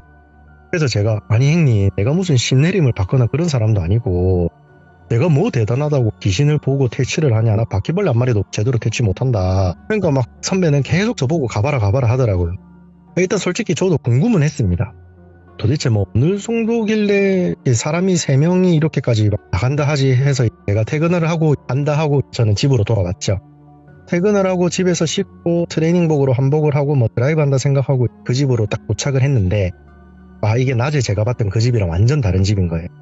그냥 분위기도 그렇고 어느 정도로 다른 집이다라고 생각이는 제가 집번을 한 3번을 확인했어요. 그 도로명 주소를. 이 집이 맞는가 안 맞는가. 근데 외관은 분명히 똑같은데 이게 느낌이 낮에 본 그 집이 아닌 것 같은 느낌이 너무 강하게 들더라고요. 저는 너무 느낌도 안 좋고 불안해서 혼자 주차장에서 막 담배를 태우다가 들어는 가봐야 되겠다 싶어서 그러니까 승강기를 안 타고 1층부터 4층까지 운동한다 생각하고 계단을 몇 번 이렇게 왕복을 해보려고 했죠. 네. 이렇게 자동문을 딱 여는데 이게 느낌이 머리에 딱 정전기가 일어나면서 본능적으로 여기는 절대 들어가면 안 된다. 여기는 뭔가 위험한 게 있는 것 같다라는 생각이 딱 머릿속에 드는데 어쨌든 여기까지 올라왔으니 또 올라가 봐야 되는 거잖아요. 그래서 만약에 혹시라도 뭔가 나오면 그냥 막 욕하고 해야 되겠다. 어차피 여자라 하니까 여자 귀신인 것 같으니까 뭐라 해야 되겠다 했는데 역시 뭐 안 나오더라고요. 내가 지금 달밤에 체조하는 것도 아니고 이게 뭐지 하면서 오르고 내리고를 한 3-4번 반복을 하다가 이제 마지막으로 3층에서 2층으로 딱 내려가는 그 사이에 그 202호 호실 앞에 어떤 아줌마가 아기를 안고 쏙 하고 호실 안에 들어가는 거예요. 문은 딱 닫혀 있었고요. 그러니까 관통을 해서 딱 들어가더라고요. 처음 봤어요. 저는 그렇게 무언가를 이렇게 선명하게 본 적이 진짜 처음인데 옷도 제가 다 기억을 하거든요. 핑크색 등산복에 검정색 긴 바지 그리고 아주머니들 파마 뽀글머리 있잖아요. 그 뽀글머리를 하시고 아기는 등 뒤에 보자기에 이렇게 싸져 있고 그거를 딱 보는데 와, 이 식은땀이 막 줄줄줄 나더라고요. 예전에 그 제가 무당집에 간 적이 있는데 그분이 했던 말이 저한테 딱 그 말을 하더라고요. 완전한 사람 형태를 한 뭔가를 보게 되면은 상종도 하지 말고 피해라고. 그게 막 한인 엄청 강하게 뭐 깃들어 있다 했나? 그런 이야기를 해서 그런 생각도 하니까 이게 더 위험해 보이고 무섭더라고요, 저는. 그래서 이제 1층까지 내려와서 그 2층 202호를 고개를 들고 쳐다보면서 눈을 감고 조금 기도를 했습니다. 죄송합니다. 근처에서 요 부동산 일하는 놈인데 잠시 집에 방문을 좀 했는데 선생님 계신지 몰랐습니다. 혹시라도 자녀분이랑 쉬시는데 방해됐다면 진짜 죄송합니다. 사과드리겠습니다 하고 혼자 눈을 감고 한 2-3번 말했나? 중얼중얼 네. 거리다가 제가 눈을 살짝 떴는데 그 2층 202호의 창문에 어떤 여자가 저를 보더니 싹 하고 사라지는 거예요. 너무 빨라서 얼굴은 못 봤어요. 아까 봤던 그 아주머니다라는 생각은 딱 들더라고요. 왜냐하면은 창문이 닫혀져 있으니까. 사람이 보고 들어간 거면은 창문도 다시 같이 닫혀야 되는데 그 짧은 시간에 얼굴만 사라지니까. 그래서 일단은 빨리 집에 가야 되겠다 싶어서 별일 없이 집에는 잘 도착을 했습니다. 그렇게 한 이틀 뒤에 또 202호 다음 세입자가 못 살겠다고 이번에는 사무실에 찾아왔더라고요. 네. 저희 선배랑 막 실랑이를 하고 있고 근데 이 사람 몰골을 제가 보는데 이 산 사람이 아니라 그냥 완전 산 송장인 거예요. 제가 이 남자분이 계약하실 때 그 사무실에서 봤었는데 평범한 20대 사회초년생의 모습이었거든요. 직장인들. 근데 지금은 다크서클이 완전히 막 광대 근처까지 내려와가지고 사람도 거무틱틱하고 이게 툭 치면 쓰러질 것 같이 보이더라고요. 그래서 그 사람한테 제가 이제 손님 이러지 마시고 혹시 담배 태우시면 저랑 같이 한 개 태우면서 이야기를 하자. 저 사람한테는 이야기해봤자 대화가 안 되니까 그냥 자고 이야기하자 하니까 저희 사무실 앞에 있는 공원에 가서 이야기를 하는데 막 엉엉 울더라고요. 너무 무섭다고. 그래서 괜찮다 울고 싶으면 울어라. 뭐가 그렇게 무섭냐 하니까 이 사람이 이제 본인이 겪은 이야기를 저한테 딱 해주더라고요. 이제 여기서부터는 이 손님의 시점에서 제가 이야기를 해드릴게요. 자기가 대학을 졸업하고 첫 직장의 첫 자취여서 자기는 막 너무 설레이긴 하는데 부동산에 사기가 워낙 많다 보니까 방을 한 10개 넘게 이렇게 막 봤대요. 저희 선배가 보여준 방이 뭐 동급 매물들 중에는 완전 신축에다가 금액도 한 5만원 쌌고 그러다 보니 이건 완전 꿀이다 싶어서 자기는 이제 계약을 하고 다음날 바로 이사를 들어왔대요. 이사를 들어와서 짐을 딱 푸는데 그때부터 느낌이 좀 이상했답니다. 분명 집에는 자기 혼자 있는데 다른 누군가가 있는 것 같은 그런 느낌이 딱 들었다 하더라고요. 그렇게 짐을 다 푸니 첫날에 오후 한 3시 정도가 되었다 하고요.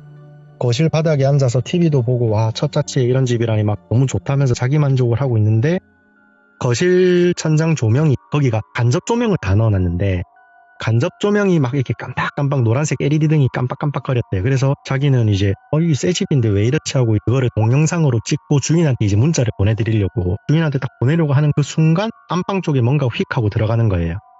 그래서 이제 이분이 살던 집 구조가 거실 하나에 방 하나 뭐 베란다 주방 이렇게 있는 그런 구조인데 안방에 뭔가가 싹 들어가니까 사람이 좀 당황을 하잖아요. 이게 헛것인가? 아니면 도둑인가? 막 이런 생각도 들어서 뭐 우선 안방으로 들어가 봤답니다. 조심스럽게. 안방 문이 닫혀 있었는데 문을 열고 들어가니 뭐 당연히 아무것도 없죠. 그래서 이제 본인이 내가 너무 피곤했는가 보다 하고 뒤를 딱 돌았는데 자기 얼굴 바로 앞에 어떤 아줌마가 서서 본인을 정말 무섭게 노려보고 있었다 하더라고요. 본인 코랑 그 아줌마 코 사이 거리가 한 뼘도 안 될 정도 딱 붙어가지고 얼굴 바로 앞에 서 있었던 거죠. 그걸 보면은 뭐 어떻게 할 수 있는 게 없잖아요. 기절을 했대 자기는. 자기가 거실 TV 앞에서 눈을 떴다 하더라고요. 그래서 이제 꿈인가 보다 하고 너무 무서워가지고 찬물로 막 세수를 하고 이게 뭐지 하면서 짐도 마저 풀어야 되니까 짐도 마저 풀고 막 1층에서 담배도 태우고 밥도 먹고 하니까 시간이 한 10시 정도 됐다 하더라고요. 밤 10시. 그렇게 이제 또 아까 악몽 꿨던 그런 것도 금세 다 잊고, 배도 부르고 짐도 다 했으니 자야 되겠다 싶어서 그날이 이사 첫날이다 보니 뭐 소파도 없고 침대도 없어서 그냥 이불만 안방에 깔고 잠을 잤대요.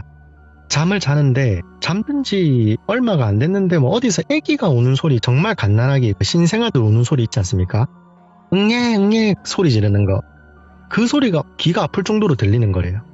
그래서 이제 이분은 고양이들이 밖에 있나, 고양이들 우리 새벽에 소리 들으면 가끔 아기 우는 소리랑 좀 비슷하지 않습니까? 그래서 이제 고양이 소리인갑다 했는데 자세히 들으니까 본인 집 거실에서 나오고 있는 거래요. 확실했답니다. 그게 너무 무섭고 혹시 몰라서 자다가 일어나서 안방 문을 이렇게 손으로 눌리면 잠기는 거 있지 않습니까? 그 뾰족한 거 튀어나와 있는 거, 그걸로 안방 문을 잠그고 제발 별일 아니어야 된다면서 혼자 이불을 뒤집어 쓰고 이렇게 눈을 감고 있었대요. 그렇게 한 5분 정도 애기 울음소리가 거실에서 들리다가 어느 순간 소리가 안 나서 안방 문을 쳐다보는데 안방 문이 천천히 열리고 있는 거래요. 문이 왈칵 열리는 건 아니고 정말 천천히. 그거를 보는데 자기는 그 자리에서 딱 가위가 눌렸다 하고요. 안방 문이 활짝 열리고 나니까 정말 아무것도 안 보이고 그냥 칠흑 같은 어둠만 있고, 다행히 거기서 뭔가 튀어나오진 않았는데 가슴이 너무 답답하다라는 거예요, 이 사람이. 그래서 뭐 배도 답답하고 가슴도 답답해서 눈을 천천히 배 쪽으로 눈알을 굴려보니까 어떤 아주머니가 자기 배 위에 서가지고 자기를 이렇게 위에서 밑으로 내려 쳐다보고 있는 거래요. 그래도 너무 무서웠는데 이 사람이 완전 잡아먹을 듯이 쳐다보더니 갑자기 하는 말이 내 집에서 나가라고 이씨 땡땡놈아 하는 소리를 지르는 거래요. 그 소리를 듣고 본인도 막 비명을 지르면서 잠이 딱 깼는데 다행히 안방문은 닫혀져 있고 시간은 한 새벽 3, 4시 정도가 되었대요. 그렇게 뜬 눈으로 밤을 쫄딱 새고 다음날 밤에도 똑같은 가히 현상을 느꼈고요. 안방문이 천천히 열린다던가 아주머니가 나가라고 소리를 지르고, 그렇게 딱 지옥 같은 이틀을 지내고 저희를 찾아왔대요. 이 집은 아닌 것 같다고. 그래서 제가 그분한테 한번 살짝 물어봤어요. 사장님 혹시 그 아줌마 인상착이 기억나냐, 뭐 옷이라든지 뭐 이런 게 기억이 나냐 하니까 거짓말처럼 핑크색 등산복 이야기를 하더라고요. 핑크색 등산복을 입고 있고 뽀글머리에 아기를 등에 들쳐업고 있었대. 아기의 모습은 기억이 안 난다 하더라고요. 제가 봤던 그분하고 똑같은 거예요. 근데 여기서 제가 그분한테 뭐 나도 그런 걸 봤니 어쩌니 이런 말 하면 괜히 더 불안해지기만 하니까 우선 알았다 하고 제가 주인하고 통화를 좀 해보겠다. 왜냐면은 세입자인 본인이 통화를 하면은 또 주인 입장에서는 보증금을 빨리 받으려고 막 거짓말을 한다라고 생각을 할 수 있으니까 제가 주인한테 잘 구슬려가지고 이야기를 할 테니까 당분간은 어디 뭐 모텔이든 여관이든 그런 데서 좀 출퇴근을 하셔라 하고 그분을 돌려보냈어요. 제가 생각을 좀 정리하던 와중에 이 전에 이제 3분이 더 살았는데 그 3일씩 살았던 분들, 그분들이 생각이 나서 제가 막 계약서를 보고 그분들한테 전화를 다 했어요. 제일 처음에 살았던 분이 30대 여성분, 두 번째가 20대 여성분, 세 번째가 아마 30대 남성분이었던 걸로 알고 있거든요. 하나같이 똑같아요. 자다가 가위가 눌리고 뽀글머리 아줌마가 막 욕하고 소리 지르고. 그래서 세입자 그분들은 너무 무서워가지고 뒤도 안 돌아보고 방을 뺀 거였고요. 근데 첫 번째 세입자분은 조금 기가 세신 분 같더라고요. 목소리도 들어보니까. 이분은 가위가 눌려서 꿈에 나오니까 내 집인데 왜 내보고 나가라 하냐면서 오히려 역으로 막 소리를 질렀대요. 그러다가 다음날 출근길에 교통사고 당하고, 그래도 출근은 해야지 하고 사고 처리하고 출근을 했는데 본인이 뭐 격리 일을 하는데 이게 뭐 결제대금 실수? 그런 걸로 한 5억 정도를 회사에 손해를 입혔더라고요. 그래서 뭐 회사 사장이 뭐 소송을 거니 배상을 해라 뭐 이러면서 자기 회사도 잘리게 되고, 그래서 이 집에 안 나가면은 자기가 더 큰 사단이 생길까봐 바로 나갔다 하더라고요. 근데 세 분 다 그 집에서 이사를 나가고 나서는 그런 꿈도 가위도 안 눌린다 하더라고요. 내용을 다 정리하니까 전부 다 동일한 현상을 겪는 게 우연은 아닌 게 확실해지잖아요. 저 또한 거기서 뭔가를 봤었고. 그래서 우선은 로드뷰랑 부동산 이런 자료 검색하는 사이트가 있는데, 하여튼 그런 데서 이제 이 집이 지어지기 전에 뭐가 있었는지 제가 다 봤어요. 한 20년 전 자료부터 해가지고. 근데 제일 최근에 있었던 게 한 10년 동안 있었던 그냥 옛날 그 2층짜리 단독주택, 그게 다였어요. 혹시 이 집에 사셨던 분이 좀 안 좋게 그렇게 됐나? 그래서 계속 여기 나오는 건가 싶어가지고 이제 주인한테 전화를 했죠. 뭐 다짜고짜 사장님 집에 귀신 나옵니다 이러면 제가 미친놈 소리 들으니까 돌려서 말하다가 혹시 사장님 신축 건물 올리기 전에 누가 살았는지 아냐? 제가 좀 뭘 좀 알고 싶어서 그런다니까 이분이 하는 말이 자기 큰고모 집이래요. 큰고모가 연세가 워낙 많으셔가지고 자기한테 땅을 팔고, 그리고 그 고모님은 요양병원에 지금 계신다 하더라고요. 그러면은 제가 생각했던 그런 거랑 완전 다른 게 되니까 이제는 그냥 사실대로 말씀을 드려야 되겠다 해서 이제 202호에서 일어나고 있었던 일들을 다 말을 했죠. 그러니까 주인분이 너무 처음 듣는 것처럼 당황을 하시면서 아니 어떻게 그런 일이 있을 수가 있냐. 근데 주인도 4명 다 그런 일을 겪은 거면 분명히 뭔가 있는 게 맞는 것 같다라고 하시더라고요. 그래서 이제 201호부터 401호 나머지 세입자들한테 주인이 다 전화를 했고 나머지는 아무도 그런 일이 없대요. 그냥 잘 지내고 있어요. 뭐 덕분에 잘 지내고 있습니다. 뭐 이런 이야기만 하고 202호만 딱 그런 거예요. 그래서 이제 저희 부동산이랑 건물주 그 사장님이랑 한동안 202호를 좀 비워놨고 그 주인분은 용하다는 뭐 무당분들 그런 분들을 막 수소문하러 돌아다니신 걸로 제가 알고 있거든요. 그래서 하루는 제가 그 일이 있고 나서 한 몇 달 안 됐는데 차 타고 이제 그 집 앞을 지나는데 202호 불이 딱 켜져 있더라고요. 그래서 제가 이제 잘 해결이 되었나 싶어가지고 사장님한테 전화를 해봤죠. 사장님 뭐 생각나서 전화했습니다. 202호는 잘 해결하셨어요? 하니까 이 사람이 저한테 이제 엄청 퉁명스럽게 네가 그거를 왜 궁금해하지? 약간 이런 식으로 아니요 해결 안 됐고 해결 못 하는데요 이렇게 말을 하는 거예요. 저는 너무 당황해서 그러시냐고 그러면은 세입자는 어떻게 되는 거냐 하니까 이미 다른 부동산에서 또 다음 세입자를 넣었답니다. 사장님이 전화를 탁 끊고 문자로 앞으로 저한테 전화나 문자 하지 마세요라고 딱 보내더라고요. 지금도 그 집은 제가 앞을 지날 때마다 한 일주일에 한 번은 계속 이삿짐 차가 왔다 갔다 하고 있거든요. 다른 부동산들은 그냥 그런 것도 알면서 계속 묵인하고 세를 놓고 있고 저는 아예 그 집은 쳐다도 안 보고 하여튼 이런 일이 한 2, 3년 전에 있었습니다. 너무 섬뜩한 이야기이기도 하면서 네. 이런 일들이 진짜 실존하는구나. 그러니까 왜냐면 네. 여러 사람들이 그것도 뭐 서로 알지도 못하는 사람들이 귀신을 계속 목격을 하고 그렇죠. 그리고 귀신이 그렇게 많이 목격이 되는 집이 계속 거래가 되고 있고 맞아요. 야 이게 현실이죠 사실상. 그렇죠. 아니 뭐 귀신 나온다고 그 집을 계속 비워둘 수는 없는 거니까. 그렇죠. 그 방이 월세가 70만 원이니까 이제 뭐 계속 비워놓게 되면은 네. 이제 아무래도 주인 입장에서도 손해가 크고 그쵸. 예. 네, 뭐 그러다 보니까 그냥 알면서도 그렇게 하는 거죠. 근데 뭐 어떤 참, 분이 들어갔을 때는 귀신이 안 나오는 경우도 있고. 그렇죠. 네. 그러면 공주아빠님이 보시기에는 사람이 이 안에서 죽었다, 네. 돌아가셨다 하는 집에 좀 네네. 특징들이 따로 있을까 궁금하긴 해요. 특수 있죠. 청소하시는 네. 분들이 말씀해주신 건 있긴 한데 그래도 네네. 부동산 중개업을 하시는 분들이 봤을 때 네네. 어떤 특징들이 있을까요? 일단 쌉니다, 금액이. 주변 시세에 비해 너무 싼 집. 무조건 쌉니다. 근데 이게 그냥 싼 거랑 터무니없이 싼 거는 다르거든요. 그렇죠. 이게 저희가 딱 보면은 그냥 싼 집 같은 경우에 보통 조금 오래된 집들이 그런 게 많아요. 원래 네. 이제 주변 시세에 비해서 좀 저렴한 집들. 근데 여기서 원래 저렴한 시세에서 한 5만 원에서 10만 원 정도 싸다. 그러면은 이제 최근에 고독사 하신 분들이라 요즘에 고독사 정말 많거든요. 예. 저 같은 경우만 해도 주인이 비밀번호 알려줘서 들어가 버렸는데 고독사 하신 거 2번 정도 봤었으니까. 이제 그런 집들이 보통 한 5만 10만 싼데 우리가 이제 뭐 살땡 사건 요런 것들은 거의 뭐 절반 가까이 쌉니다. 일본에서는 이제 하자 있는 집 이런 이제 사고 매물 같은 경우에는 고지를 하게 법으로 되어 있는데 우리나라는 그렇죠. 아직 아닌 거죠. 전혀 없습니다. 없죠 전혀. 아직까지는. 네.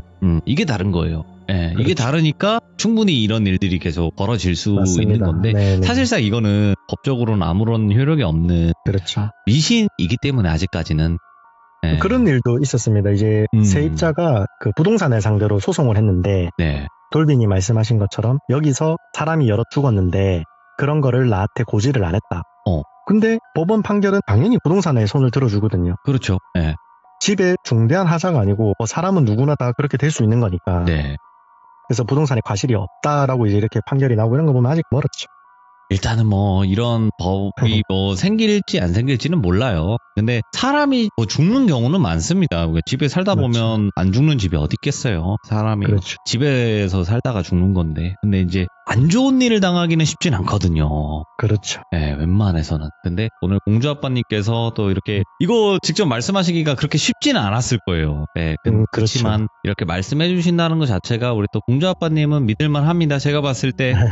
네, 아주 감사합니다. 솔직하신 분이에요. 그래서 또 믿고 중개 맡기셔도 네. 될 것 같습니다. 우리 또 기자님들 만약에 공주아빠님을 만나게 되신다면요. 그래서 저는 어차피 그런 네. 집은 아예 쳐다도 안 보기 때문에 저한테 또 그런 게 애군이 다 들어온다 생각을 해서 그럴 수 있겠네요. 예. 네, 그래서 저는 그냥 아유 안 벌고 말지 그 생각을 하고 살고 있습니다. 소탐 대시를 하지 않는다.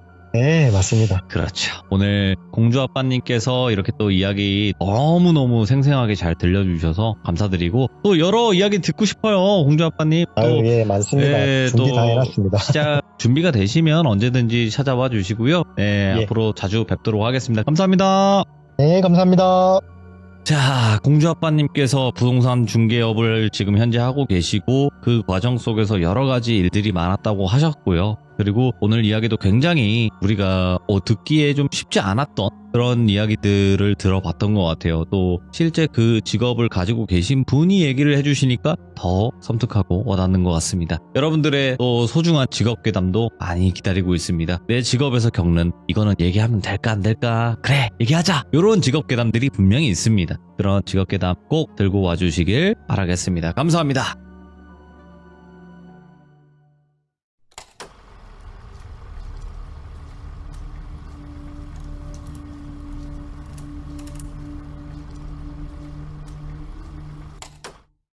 자, 이번 이야기는 시청자 공주아빠님께서 찾아오셨습니다. 공주아빠님이 오늘 해주실 이야기 바로 만나보도록 하겠습니다. 네, 여보세요. 공주아빠님. 아이고, 안녕하십니까, 돌리님. 아이고, 감사합니다. 아닙니다. 제가 더 감사드리죠. 네, 오늘 또 이렇게 찾아와 주셔서 너무너무 감사드리고. 자, 오늘 공주아빠님께서 해주실 이야기가 저번에는 이제 또 부동산 괴담도 한번 이야기해 주셨고. 네네. 네, 그리고 또 처음 참여할 때 현실 공포도 이야기 들려주셨고. 네네. 네, 근데 오늘 해주실 이야기는 어떤 이야기가 될까요? 오늘 이제 막 그렇게 귀신이 나온다는 그런 이야기는 아닌데, 우리 흔히 저승사자라고 하죠. 사자들. 저승사자의 존재를 믿게 된 저희 가족의 이야기. 예. 오, 알겠습니다. 이야기입니다. 자, 그러면 바로 시작을 해보도록 하겠습니다. 렛츠가! 길이십니다. 공주 아빠예요.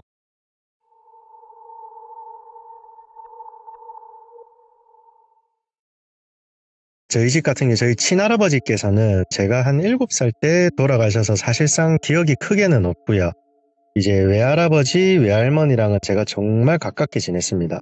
제가 처음 요 시들무 참여했을 때 말씀드렸는데 청소년 시절을 제가 방황을 조금 했었거든요. 그래서 이제 집에 가기 싫으면은 뭐 외갓댁에 그냥 할머니, 할아버지 집에 혼자 가서 며칠 자고 오고 그럴 정도로 두 분하고 저는 사이가 좀 각별했습니다. 이제 오늘 이야기의 주인공은 저희 외할아버지인데 저희 외할아버지에 대해 간략하게만 말씀을 드리면 살아생전에 가족이나 남한테 쓴소리를 단 한 번도 못 해보시고 늘 웃으시면서 하시는 말이 내 탓이오 늘 내가 부족해서 그렇다 이런 말씀을 좀 달고 사셨어요.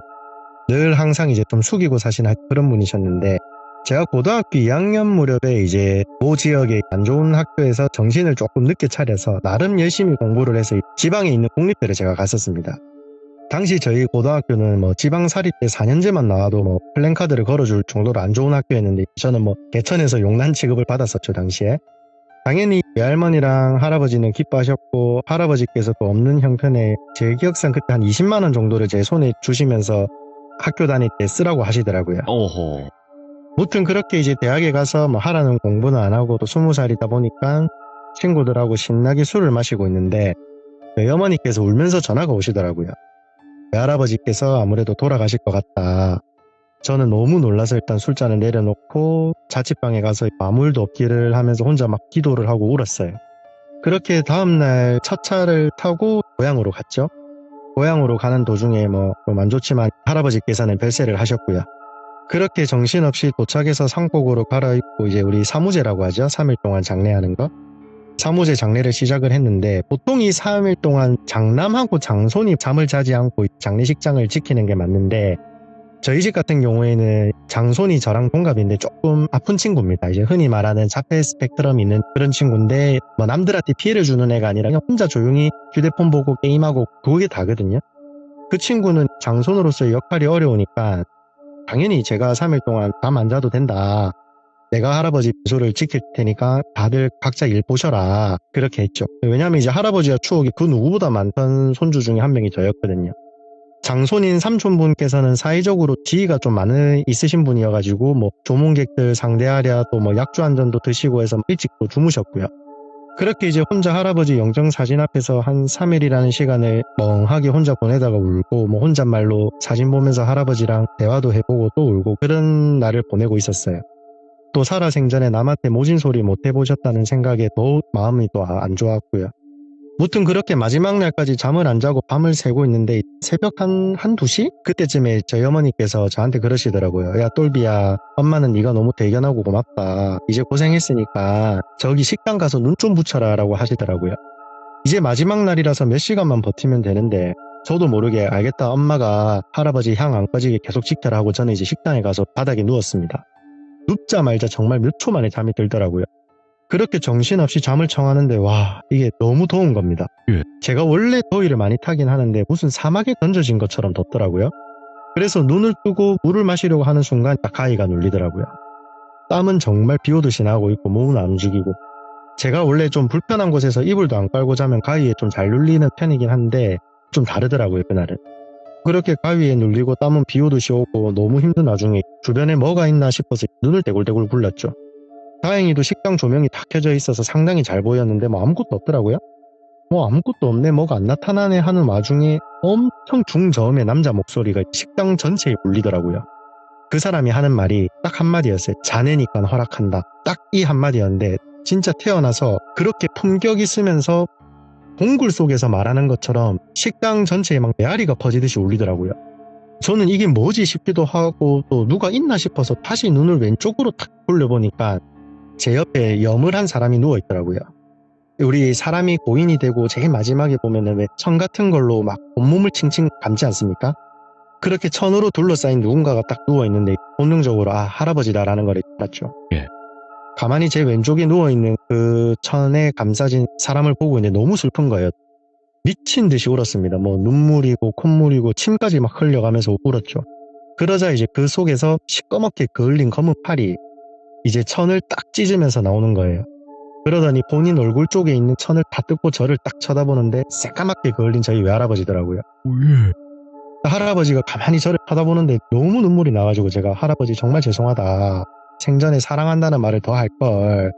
진짜 누구보다 할아버지 사랑한다면서 제가 막 울었어요. 그러자 그 새까맣게 그을린 할아버지가 싱긋 웃으면서 새카만 팔로 저를 막 쓰다듬어 주는 거예요. 볼도 그렇고 머리도 그렇고. 그러면서 그 할아버지 특유의 그 눈웃음이 있는데 그 눈웃음을 지으시더라고요. 아 근데 그 손이 진짜 따뜻했거든요. 지금도 제가 그 느낌이 기억이 나는데 진짜 천국이 있으면 이런 따뜻함이 아닐까? 그 정도로 그 손이 따뜻했었어요. 예. 아무튼 그렇게 할아버지 하면서 막 울고 있는데 이제 저희 할머니께서 막 저를 깨우시더라고요. 우리 망아지 왜 이렇게 서럽게 우냐 얼른 일어나라 하시면서 깨우니까 제가 눈물 콧물 침까지 막 다 흘려가면서 자고 있더라고요. 그렇게 이제 세수를 하고 가족들에게 있었던 그 꿈 이야기를 했죠. 제가 이러이러한 꿈을 꿨다 하니까 저희 숙모께서 아버님이 똘비한테 너무 고마워서 인사하러 오셨다 그렇게 말을 하시더라고요. 저희 숙모께서는 대대로 무속인을 지내시는 그런 집안의 자녀분이시거든요.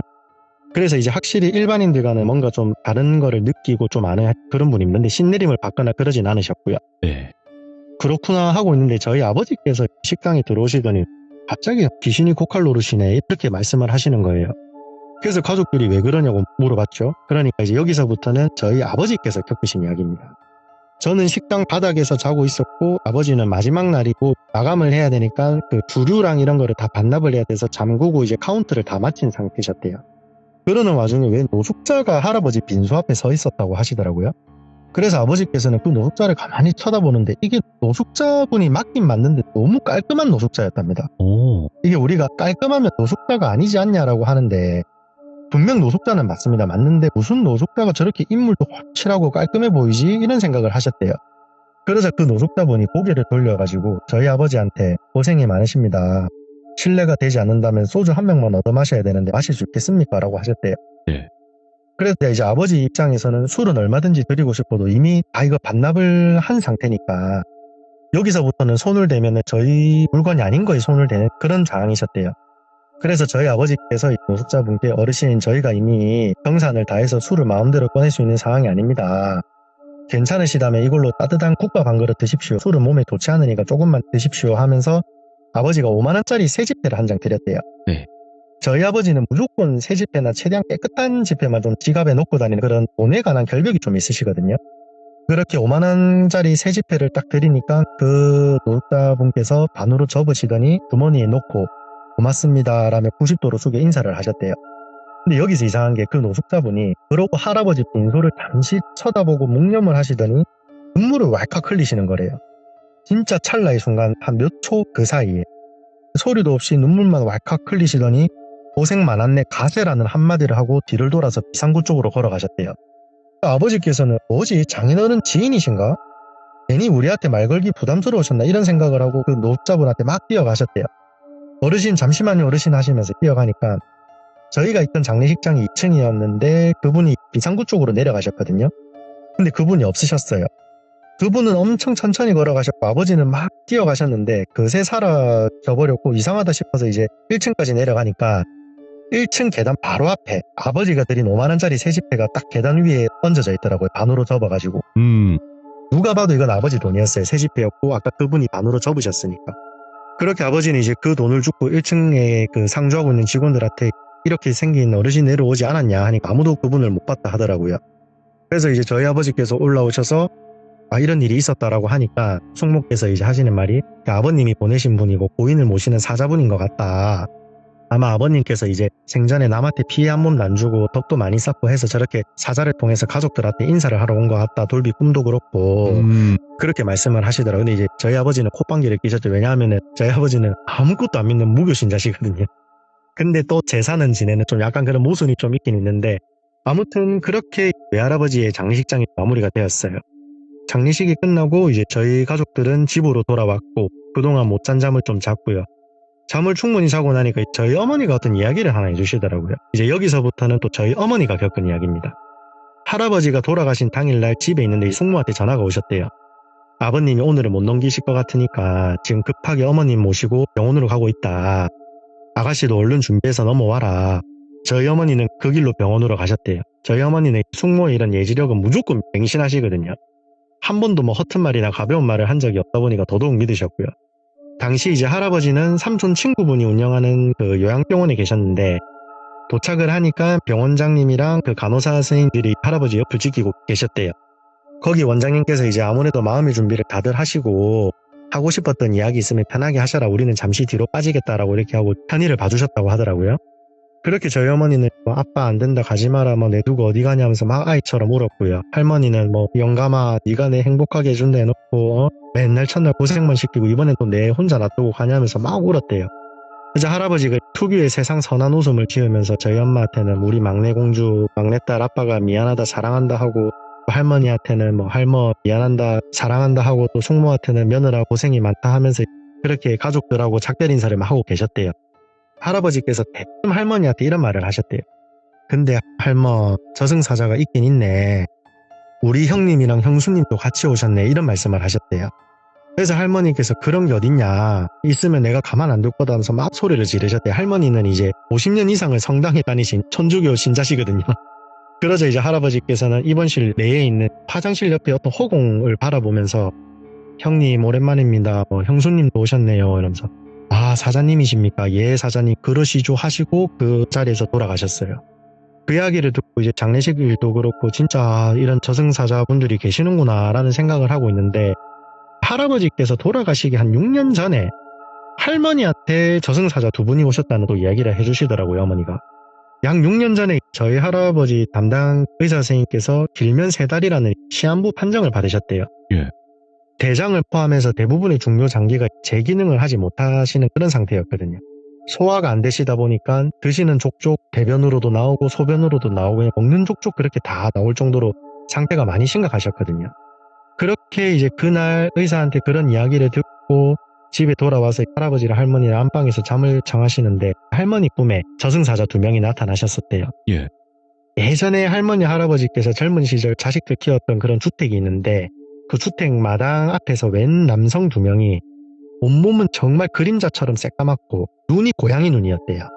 그 우리 검은 고양이들 보면은 노란 눈동자가 막 빛나잖아요. 세로로 된. 예. 그 눈동자를 가진 남자 2명이 그 야인시대에 나오는 중절모 쓰고 새까맣대요. 근데 이제 그 2명이 마당 앞에 서서 저희 할아버지 성함을 막 불렀대요. 김철수 이런 식으로. 그래서 저희 할머니께서 마당으로 나가서 그 2명한테 내가 김철수 마누라인데 댁들 니쇼 이렇게 말씀을 하셨대요. 그러자 그 2분이 자네랑은 상관없네. 김철수만 만나면 되네. 김철수 어디 있는가 이렇게 말씀을 하셨대요. 저희 할머니는 이제 순간 이 사람들한테 절대 할아버지를 보여주면 안 된다라는 생각이 드셔가지고 니들이 뭔데 내 남편을 찾냐면서 막 거실에 가셔가지고 프라이팬을 들고 나와서 막 그 2명한테 때렸대요. 근데 이렇게 후라이팬을 휘두르면은 그 사람들이 아파해야 되는데 이 사람들이 망구석처럼 그 두 명이 선체로 딱 한마디를 하셨대요. 예. 자네도 참 보통이 아니네. 내 다시 올 때는 그때는 이러지 마시게 하고 사라지셨대요. 할머니가 잠에서 깨어서 할아버지를 보니 다행히 할아버지는 본이 잠드신 상태셨고요. 저희끼리 하는 이야기가 아마 할머니께서 그 두 명을 쫓아내서 할아버지께서 6년이라는 시간을 더 사시지 않으셨나 그런 이야기를 하거든요. 이런 일을 좀 겪으면서 참 우리가 생전에 죄를 지으면 안 되겠다 예. 그런 생각도 들고 또 어느 종교를 막론하고 하나에 또 평생을 바치면 참 이 기가 할머니처럼 보통 기가 아니게 되는구나 이런 생각도 좀 많이 들더라고요. 야, 이게 할머니께서 뭐 기가 세서 저승사자를 뭐 눌렀다 그거보다는 그냥 네. 제가 봤을 때는 아직 그때가 아니셨던 것 같기도 하고. 네, 맞아요. 그럴 수 있죠. 예, 그치만 또 할머니께서 그렇게 막 하시니까 아 그래 네. 아직은 뭐 확실한 때는 아니니까 원래 대부분 3명에서 오잖아요. 네, 진짜 데려갈 때는. 예, 3사자가 오는데 일단 2명만 오셨으니까 잠시 또 시간이 벌어진 게 아닌가 또 생각도 들고. 그래서 할아버지 돌아가실 때 할아버지 형님이랑 형수님이랑 그 사자님이 이렇게 세 분이서 오셨을 수도 있겠네요. 예, 그렇지 않았을까라는 그냥 조심스러운 추측 그렇죠. 정도죠 뭐 저희도. 예.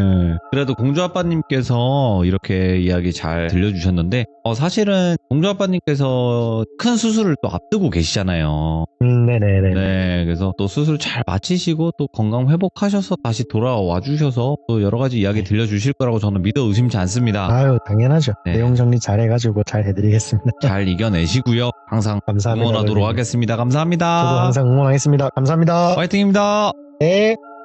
정말 말씀 깔끔하게 잘 해주시는 우리 또 공주 아빠님이시고, 공주 아빠님께서 또 이번 주에 큰 수술을 앞두고 계시거든요. 수술 잘 되셔서 또 시들무에 아무렇지 않은 듯 웃으면서 다시 목소리 들려주시는 그날까지 많은 응원 부탁드리도록 하겠습니다. 감사합니다.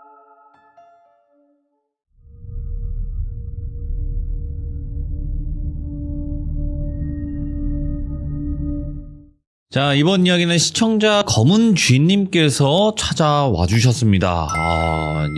검은쥐까지 등장을 해주셨는데, 자, 오늘 해주실 이야기는 어떤 이야기일지 같이 한번 만나보도록 할게요. 여보세요? 검은쥐님, 네, 돌비님. 괜찮으세요? 네네, 전 잘 들려요. 반갑습니다. 네네, 안녕하세요, 돌비님. 쥐덫에 네. 걸렸다니요, 여러분들. 검은 쥐덫. 자, 네. 일단은 검은쥐님 오늘 처음으로 이렇게 또 시들무 방문해주셔서 너무너무 감사드립니다. 네, 감사드립니다. 자, 일단은 예전에 병원에 입원하신 적이 있는데 네네. 그때 만났던 좀 기묘한 사람이 있어요? 네, 굉장히 이제 기묘하기도 하고 예. 그런 형이 있었습니다. 자, 도대체 어떤 형이었을지는 같이 한번 이야기 들어보도록 하겠습니다. 렛츠고! 키리씨입니다. 검은쥐죠.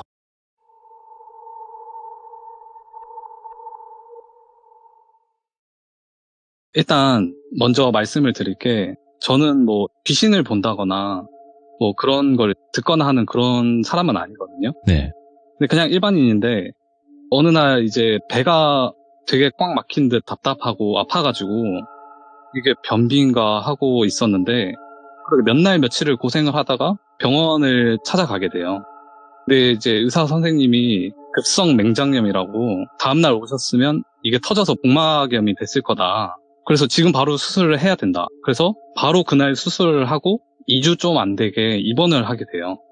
그래서 입원을 하면서 거기서 이 분을 만나게 되거든요. 근데 이제 맹장염 수술 한번 해보신 분들은 알겠지만 이게 진짜 말도 안 나오고 되게 아프거든요. 엄청 아프다 그러던데 거의 죽는데요. 그래서 말도 못하고 누워있는데 이분이 뜬금없이 오시더라고요. 그래서 반갑다고 자기가 여기서 너무 심심했는데 그런 찰나에 자기랑 말이 잘 맞을 것 같은 사람이 들어와서 말을 한번 걸어봤다. 예. 그래서 저 입장에서는 뭐지 처음 본 사람이 인싸인가? 이렇게 생각을 하고 그래가지고 얼굴을 찬찬히 보는데 네. 인상이 되게 좋으신 거예요.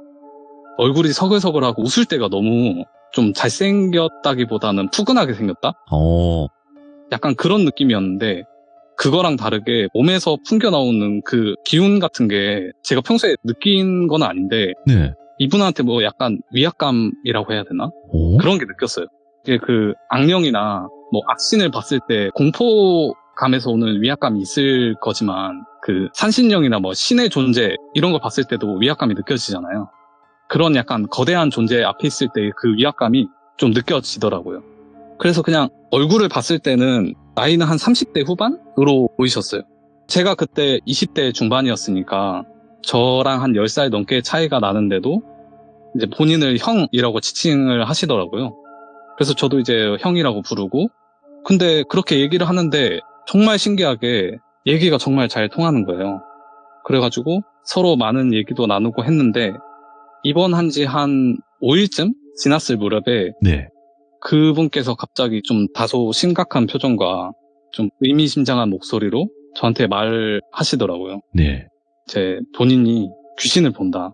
할머니께서 정말 큰 신을 모시는 무당이셨는데 그게 이제 어머니를 건너뛰고 본인이 그걸 받아야 하는 상황이었대요. 아하. 근데 그걸 이제 어머니가 어떻게 희생을 하셔가지고 잘 넘겼다고 해요. 그래서 속으로 그게 되나 싶었는데 그 형이 이제 너는 일반인이니까 뭐 자세하게 알려 하지 말고 딱 그 정도만 알면 된다. 그렇게 말을 하시더라고요. 그래서 곰곰이 생각해보니까 좀 의아했던 게 거기 환자가 그 형 그리고 저 제외하고 4분이 더 계셨어요. 근데 그 4분 중에서 이 형이랑 나이 또래도 있고 그래서 제가 아니라 그 분들이랑 말이 더 잘 통했을 것 같은데 아, 맞네요. 굳이 왜 전에 이렇게 심심해 하시다가 왜 저한테 말을 거셨냐. 이렇게 물어보니까 내가 귀신도 보고 사람한테 느껴지는 기운도 잘 느낀다. 근데 너가 딱 들어왔을 때 그거를 이제 색으로 표현하자면 맑은 하늘색? 오. 그런 기운이 느껴졌다. 예. 그래서 이 친구가 나랑 정말 말이 잘 통하겠다. 그렇게 해서 말을 걸었다고 해요. 이 나머지 분들은 나쁘진 않은데 본인이랑 이렇게 얘기가 잘 통할 것 같지는 않아서 그것 때문에 좀 많이 심심해하고 있었다. 그렇게 말을 하시더라고요. 근데 저야 뭐 칭찬을 들은 거니까 뭐 어깨도 으쓱하고 하더라고요. 아무튼 그러고 다시 심각하게 분위기를 잡고 이 이야기에 대해서 이제 말씀을 해주시기 시작합니다. 이제 그 형이 지금부터 본인이 무섭다면 무섭고 인생에 도움이 된다면 도움이 되는 그런 얘기를 할 거다. 오, 예. 나는 이 얘기를 함에 있어서 이게 전파가 돼서 사람들이 이렇게 많은 깨우침을 얻는 그런 거를 굉장히 매력적으로 느낀다. 그래서 예. 너도 이거를 좀 잘 들어줬으면 좋겠다. 근데 하나 정말 강력하게 주의를 줄 게 있다. 예. 내가 지금부터 하는 얘기에 있어서 지금 여기가 어딘지 정확하게 무슨 존재인지 구체적으로 알려고 하지 마라. 아, 듣기만 해라. 네네. 나는 그 존재를 어떻게 보면 이겨냈기 때문에 내가 말을 해도 상관이 없고 애초에 너한테 구체적인 내용을 말을 하지 않을 거다. 아, 왜 그런 말이 있지 않냐. 내가 심연을 보면 그 심연도 나를 본다. 이런 말이 있듯이 너가 그 존재에 대해서 구체적으로 궁금해하고 구현하는 순간 그 존재가 너를 의식하게 되는데 그러면 정말 큰일 난다. 아, 그러니까 내가 하는 이야기 그 안에서만 생각을 하길 바란다. 이렇게 말을 하더라고요. 네. 이제 그 형이 제 나이쯤 됐을 때 얘기를 해요. 제가 20대 중반이었으니까. 지금 본인 말투가 되게 가볍게 보이고 까불까불해 보일 수 있는데 제가 실제로 그때 듣기에 그랬거든요. 근데 어렸을 때 신내림이다 뭐다 하면서 굉장히 큰 일을 많이 겪기도 했고 본인 성격이 원래 그래서 그런지 모르는데 되게 본인이 철학적이고 뭔가 본질에 대해서 탐구하고 싶은 욕구가 굉장히 강하대요. 네. 그래서 모든 종교, 그러니까 기독교, 천주교, 불교 그거에 대해서 그 신념이 뭔지 그들이 그 끝에 목표로 하는 게 뭔지 되게 궁금해지더래요. 그래서 각각 종교에 다니면서 좀 가르침을 얻었대요. 이게 뭐 종교를 갖는다는 개념이 아니라 정말 가서 뭘 하시는지 좀 알고 싶었대요. 근데 그 중에 이제 특히나 불교에 관심이 많아져가지고 한 5년 정도 그 어느 절을 오고 가면서 가르침을 받았다고 해요. 근데 마치 이제 기자가 취재를 하듯이 가서 이제 뭐 가르침도 받고 그랬다고 해요. 근데 그 형이 끈기 하나는 정말 끝내주는데 어느 정도였냐면 본인이 절 다닌 지 한 5년 정도 됐을 때 네. 이 가부좌를 틀고 명상을 하는데 그 시간이 10시간을 채울 만큼 정말 어마어마했다고 해요. 그 10시간 동안 뭐 물도 안 먹고 밥도 안 먹고 배변도 하지 않고 오로지 나 자신한테 집중하는 그런 시간이었다고 해요. 그래서 본인이 이제 귀신도 보겠다, 인생의 깨달음을 얻었다, 이제 착각도 했겠다, 완전히 이제 기고만장해진 그런 상태였다고 해요. 근데 그러던 어느 날 길을 걷다가 어떤 산 하나가 보이기 시작해요. 네. 근데 그 산이 되게 기이했다고 해요. 되게 기운도 기운인데 먼저 시각적으로 안개가 엄청 자욱했다고 해요. 그 산에만. 오, 예. 이게 비 오고 습한 날에 그 산에 구름 몇 조각 이렇게 껴있는 그런 느낌이 아니라 산에 무슨 결계가 쳐져 있는 것처럼 그 거미줄이 이렇게 칭칭 감겨있으면 솜사탕처럼 되잖아요. 맞아요. 진짜 그렇게 돼 있더래요. 오, 예. 그래서 저게 뭐지 하고 가까이 갔는데 그때부터 이제 점점 위험한 기운이 느껴지더래요. 이게 강하진 않은데 확실히 위험한 기운이, 근데 또 그 기운에 비례해가지고 뭔가 갈증이 느껴지더래요. 그러니까 뭐 1차원적으로 이제 물을 마시고 싶다, 밥을 먹고 싶다 이렇게 비슷한 그런 갈증이 내가 저기 가고 싶다로 바뀌어가지고 발을 이끌더래요. 근데 그 기운이 그렇게 강하질 않았어가지고 본인이 뿌리칠 수 있었는데 아주 그때 어깨가 이제 하늘을 치솟아 있던 때라서 내가 뭔 일이 있겠나 난데 약간 이런 생각으로 갔대요. 예. 그렇게 1시간 좀 안 되게 산행을 하는데 좀 올라갈수록 뭐 그 기운이 강해진다거나 그렇진 않았대요. 근데 또 하나 진짜 기이한 현상이 하나 있었는데 원래 이렇게 기운이 굉장히 광범위하게 뻗쳐져 있는 경우에 그 한 가지 영가가 너무 강해가지고 나머지 영가가 없는 경우가 많대요. 예? 근데 영가가 여기저기 굉장히 많았대요. 근데 여기서 중요한 게 그 영가들이 혼이 빠져 있더래요. 어? 그러니까 이제 사람이 혼이 빠져 있다는 말을 많이 하잖아요. 뭔가 멍해 보인다? 네, 그것처럼 귀신들이 그러고 있다는 거예요. 이게 진짜 웃긴 말인 게 혼이 빠져 있다는 그런 말인 거잖아요. 예. 그래서 도대체 이게 무슨 현상인지 처음 겪는 현상이어서 궁금증과 이제 알 수 없는 그 갈증에 이끌려가지고 점점 더 빨리 이렇게 산행을 했다고 해요. 아무튼 이제 마침내 정상쯤에 도달을 하니까 정상으로 보이는 곳에 정자 하나가 보이더래요. 근데 그 정자 주위 몇 미터 반경으로 진짜 어마어마한 기운이 뿜어져 나오더래요. 그래서 입에서 갑자기 한숨이 새어 나오듯이 가면 안 된다. 약간 이렇게 소리가 나오더래요. 그러니까 이게 의식해서 낸 소리가 아니라 폐에서 이렇게 공기가 빠져나오듯이 자기도 모르게 그렇게 말이 나오더래요. 근데 그 형이 뭐 신을 받거나 그러진 않았어가지고 주변에서 뭔가 말을 해준 건 아니고 그냥 본인 몸이 본능적으로 위험을 감지한 것 같대요. 그래서 이거는 가면 위험하겠다 하고 돌아서려고 하는데 제가 아까 말씀드렸잖아요. 산행 입구에 들었을 때 그 기이한 기운에 더불어서 갈증이 느껴진다고 했잖아요. 맞아요. 근데 이 기운이 폭증이 되니까 갈증도 덩달아서 폭증이 되더래요. 이분께서 어떻게 표현을 하셨냐면 내가 10시간을 가부좌를 틀었을 때도 아니 10일 동안 가부좌를 틀어가지고 내가 아사하기 직전에도 이런 갈증을 느끼지 못했을 거다. 내 인생이 진짜 과거에도 미래에도 느끼지 못할 그런 갈증이었다. 그렇게 말을 하시더라고요. 그래서 본인 뇌의 제어를 무시하고 발이 움직이더래요. 그냥. 그래서 이끌리는 대로 이끌려서 결국 정자에 도착하고 앉았대요. 거기에. 앉아가지고 멍을 때리고 있으니까 이제 갈증이 서서히 조금씩 거치더래요. 근데 저 앞에 안개 너머로 무슨 사람 실루엣이 이렇게 걸어오더래요. 그리고 점점 걸어오더니 사람 형태가 보이니까 정장을 입은 50대쯤 되어 보이는 남성분이 오시더래요. 예? 근데 말이 안 되는 상황이잖아요. 여기는 산인데 기운을 떠나서 산 정상인데 아니 무슨 정장을 입고 오나 이런 생각을 했대요. 복장이 어울리지가 않네. 예. 그리고 산행 중에 그때 오후였는데 등산을 하는 등산객이 한 명도 없었대요. 저렇게 뒤에 바로 따라왔으면 분명히 보였을 텐데 한 번도 본 적이 없었다고 해요. 근데 이 사람이 좀 귀신인가 긴가민가 했던 게 그 형이 귀신과 사람을 구분하는 좀 하나의 그 기준점이 있거든요. 그게 혼이 약할수록 그 가장자리가 그래픽 픽셀이 나갔다고 하나? 약간 그런 것처럼 흐릿하다고 해요. 그리고 강한 영가일수록 그게 가득 채워져 있대요. 근데 이 남성분은 그 존재감 자체가 이건 사람인데? 싶더래요. 그래서 바보같이 그냥 멍 때리고 있는데 그분이 천천히 본인한테 걸어오시더래요. 그래서 제가 처음 병원에 입원했을 때 그 형이 저한테 말을 건 것처럼 그분이 그 형한테 이제 그렇게 말을 걸었대요. 말이 잘 통할 것 같아서 적적한데 얘기나 하러 왔다. 자기가 무슨 뭐 사정이 있어서 이런 차림으로 왔는데 뭐 서로 어디서 왔냐부터 해가지고 자초지종을 설명을 했대요. 근데 정말 그렇게 얘기를 하다 보니까 너무 말이 잘 통하고 얘기가 재미가 있더래요. 본인이 이제 굉장히 철학적이기도 하고 어렸을 때 일반인들이 겪을 수 없는 일들을 겪으면서 일반 사회에서 이제 얘기를 하면 사람들이 이 사람 미쳤나? 혹은 속으로는 약간 허언증이 있구나. 이렇게 취급을 해버리니까 밖에서는 말 못했던 것들을 이분은 다 들어주시더래요. 그래서 몇 시간이 지났는지도 모르게 그렇게 얘기를 나눴대요.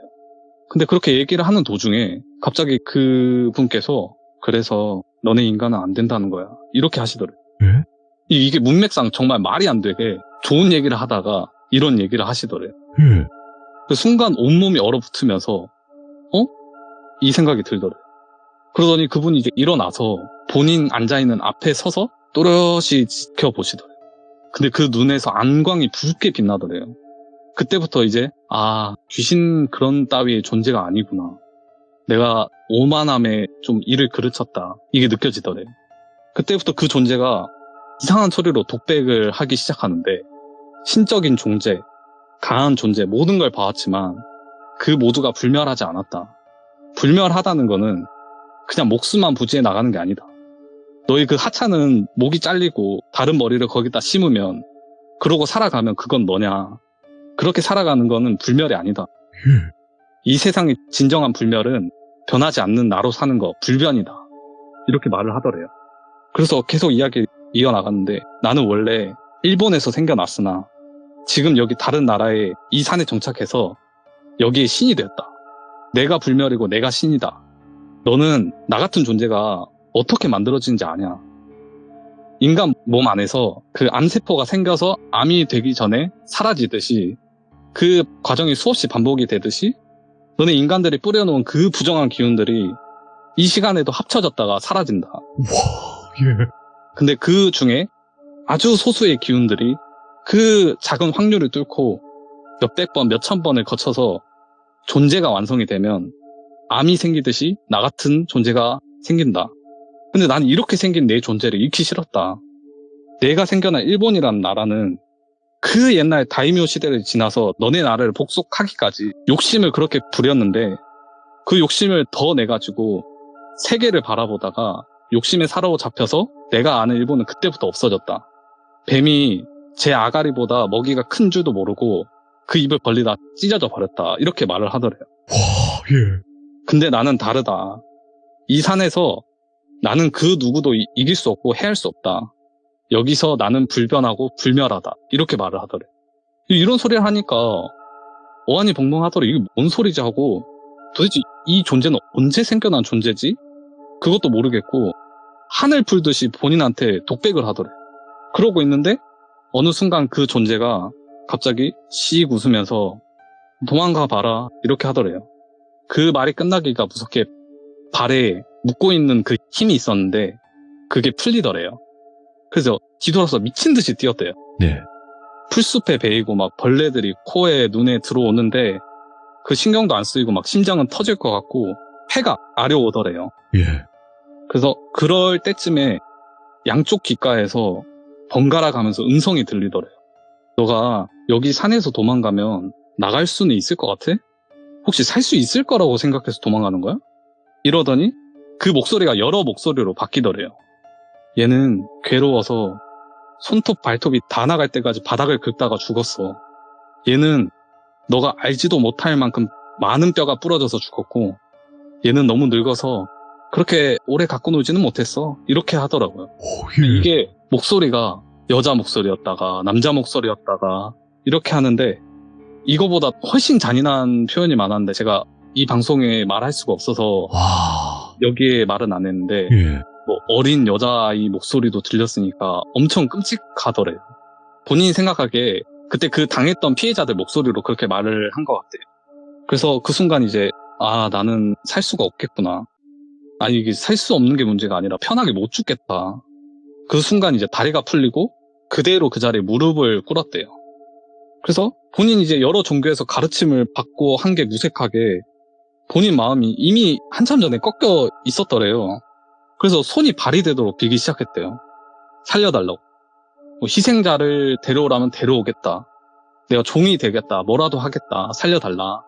그러니까 그 존재가 미친 듯이 웃으면서 여기 인간이야. 오면 그냥 잡아먹으면 그만이라고. 너 같은 게 지나가는 거 나한테 신경 쓰이지도 않는다. 근데 네가 가진 생각이 너무 오만방자해서 내가 너를 여기 끌고 온 거다.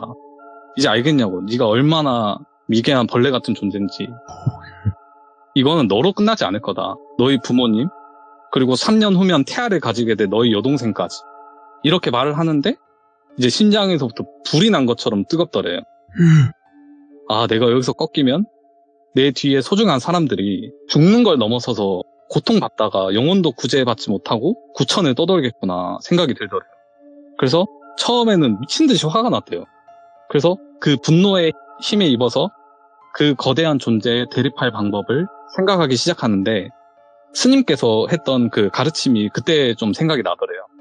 마음의 수양이라는 게 그 가르침을 받았다고 해서 그걸 너가 증명을 하려고 하면 되겠냐고. 그 내 마음의 깨우침이라는 거는 외세에 굴복하지 않을 때 그때 발현이 된다. 와, 예. 한번 꺾인다고 포기하지 마라. 모든 건 한번 꺾이고 시작하는 거다. 이렇게 말을 하셨대요. 예. 그래서 이 말이 떠오르면서 본인도 모르게 그 자리에서 이제 가부좌를 틀고 본인 내면에 집중하기 시작했대요. 내가 어떻게 하면 저 존재가 내 마음을 비집고 들어오지 못할까? 내 내면을 무엇보다 단단하게 만들자. 그래서 세상에서 가장 작더라도 가장 단단한 쇠구슬을 만들자 하면서 오. 그 앞에서 존재가 한국어로 했다가 외국어로 했다가 막 육직거리를 하는데 그 소리가 들리지 않을 정도로 거의 무아의 경지에 빠지게 됐대요. 그래서 본인 마음속에 남아있는 그 미련들을 하나 둘 걷어내기 시작했대요. 본인은 자기가 가족을 자기보다 우선시한다고 생각을 했는데 그게 절대 아니더래요. 네. 처음에는 지인을 걷어내고 그 다음엔 가족, 그리고 가장 밑바닥에 본인이 있더래요. 그래서 밑바닥에 깔려있는 본인을 덜어내고 마음이 정말 편해지더래요. 근데 순간 너무 기뻐가지고 눈물이 날 정도로 편해졌대요. 그래서 모든 걸 덜어내니까 그 존재에 대해서 측은지심이 들기 시작하더래요. 도대체 저 존재는 어느 부분부터 그 마음이 꺾이기 시작해가지고 저렇게 됐을까? 그 네. 부분을 찾으면 저 큰 존재가 선한 존재가 된다면 얼마나 좋을까? 이런 생각을 했대요. 근데 이제 그 존재가 그 마음을 읽었는지 미친 듯이 발악하기 시작하더래요. 감히 너 따위가라고 하면서 죽일 듯이 쳐다보는데 근데 어떻게 하지는 못하더래요. 그래서 이제 그 형이 말했다고 해요. 저는 여기서 당신을 어떻게 할 수는 없다. 근데 용의 영린에 박힌 돌멩이처럼 여기에 박혀 있겠다. 저는 그쪽에 가장 수치스러운 부분이 될 거고 제가 존재하는 한 그쪽은 불변하지 않고 불멸하지 않다. 내 육신이 죽더라도 내 혼이 여기 남아가지고 여기 있을 거다. 이렇게 말을 했대요. 와, 예. 그래서 몇 시간 동안 그렇게 대치를 했는데 그 존재가 욕을 하다가 지쳐가지고 내가 너의 가족이랑 너를 건들지 않겠다. 이제 떠나달라. 부탁을 하는 지경에 이르렀대요. 근데 이제 그 형은 아예 그냥 마음을 굳힌 상태였대요. 내가 여기 죽어서 산의 한 존재가 되더라도 여기서 죽겠다. 이런 생각으로 마음을 절대 바꾸지 않았다고 해요. 이제 그 존재가 한참을 설득하다가 어느 순간부터 눈에 피눈물이 흐르기 시작하더래요. 내가 여기를 떠나겠다. 여기를 떠나면 이 힘을 잃을지 어떤 존재가 될지 모르겠지만 증오라는 단어로 담을 수 없는 이 마음이 너랑 있는 거를 도저히 허락하지 않는다. 어느 곳에든지 나랑 엮이지 마라. 이렇게 하더니 그 모든 기운이 사 하고 사라졌대요. 한 10초쯤 지났을까 이제 눈을 서서히 떴대요. 그러니까 들리지 않던 벌레 소리도 들리고 정말 아름다운 그 숲의 풍경이 들어오더래요. 그래서 아, 끝났구나. 정말 큰일을 겪은 거잖아요. 근데 그럼에도 불구하고 마음의 동요가 전혀 없더래요. 근데 이제 몸이 그걸 견디지 못해서 다리가 풀려가지고 일어나는데 애를 쓰긴 했다고 하는데 그러다가 이제 거기 어딘지도 몰라가지고 구조를 받았대요. 구조를 받고 그렇게 이야기가 끝이 나게 됩니다. 아, 그분은 여기까지다 하면서. 네네. 근데 추후에 거기에 대해서 본인이 해석을 하셨는데 이거는 물론 그 형의 견해고 틀릴 수 있지만 누군가는 그렇게 말할 수 있어요. 그렇게 신적인 존재가 네. 아니 거기에서 지키고 있었는데 너가 여기 박혀있는다고 해서 그거를 떠나냐 이렇게 생각할 수도 있어요. 근데 그 형이 말한 게 우리야 나약한 인간이기 때문에 매번 좌절하고 인내하고 발전하면서 살아가잖아요. 우리는 그런 존재다. 근데 이 존재는 태어났을 때부터 신에 가까운 존재였고 그런 존재의 입장에서 내가 어쩔 수 없는 힘은 그거는 견딜 수 없는 거다. 그래서 이 존재가 뭐 일본에서 무슨 일이 있었는지 모르지만 한국에 이렇게 넘어와서 뭐 신에 가까운 존재가 됐고 어떻게 보면 산에 묶인 거잖아요. 네.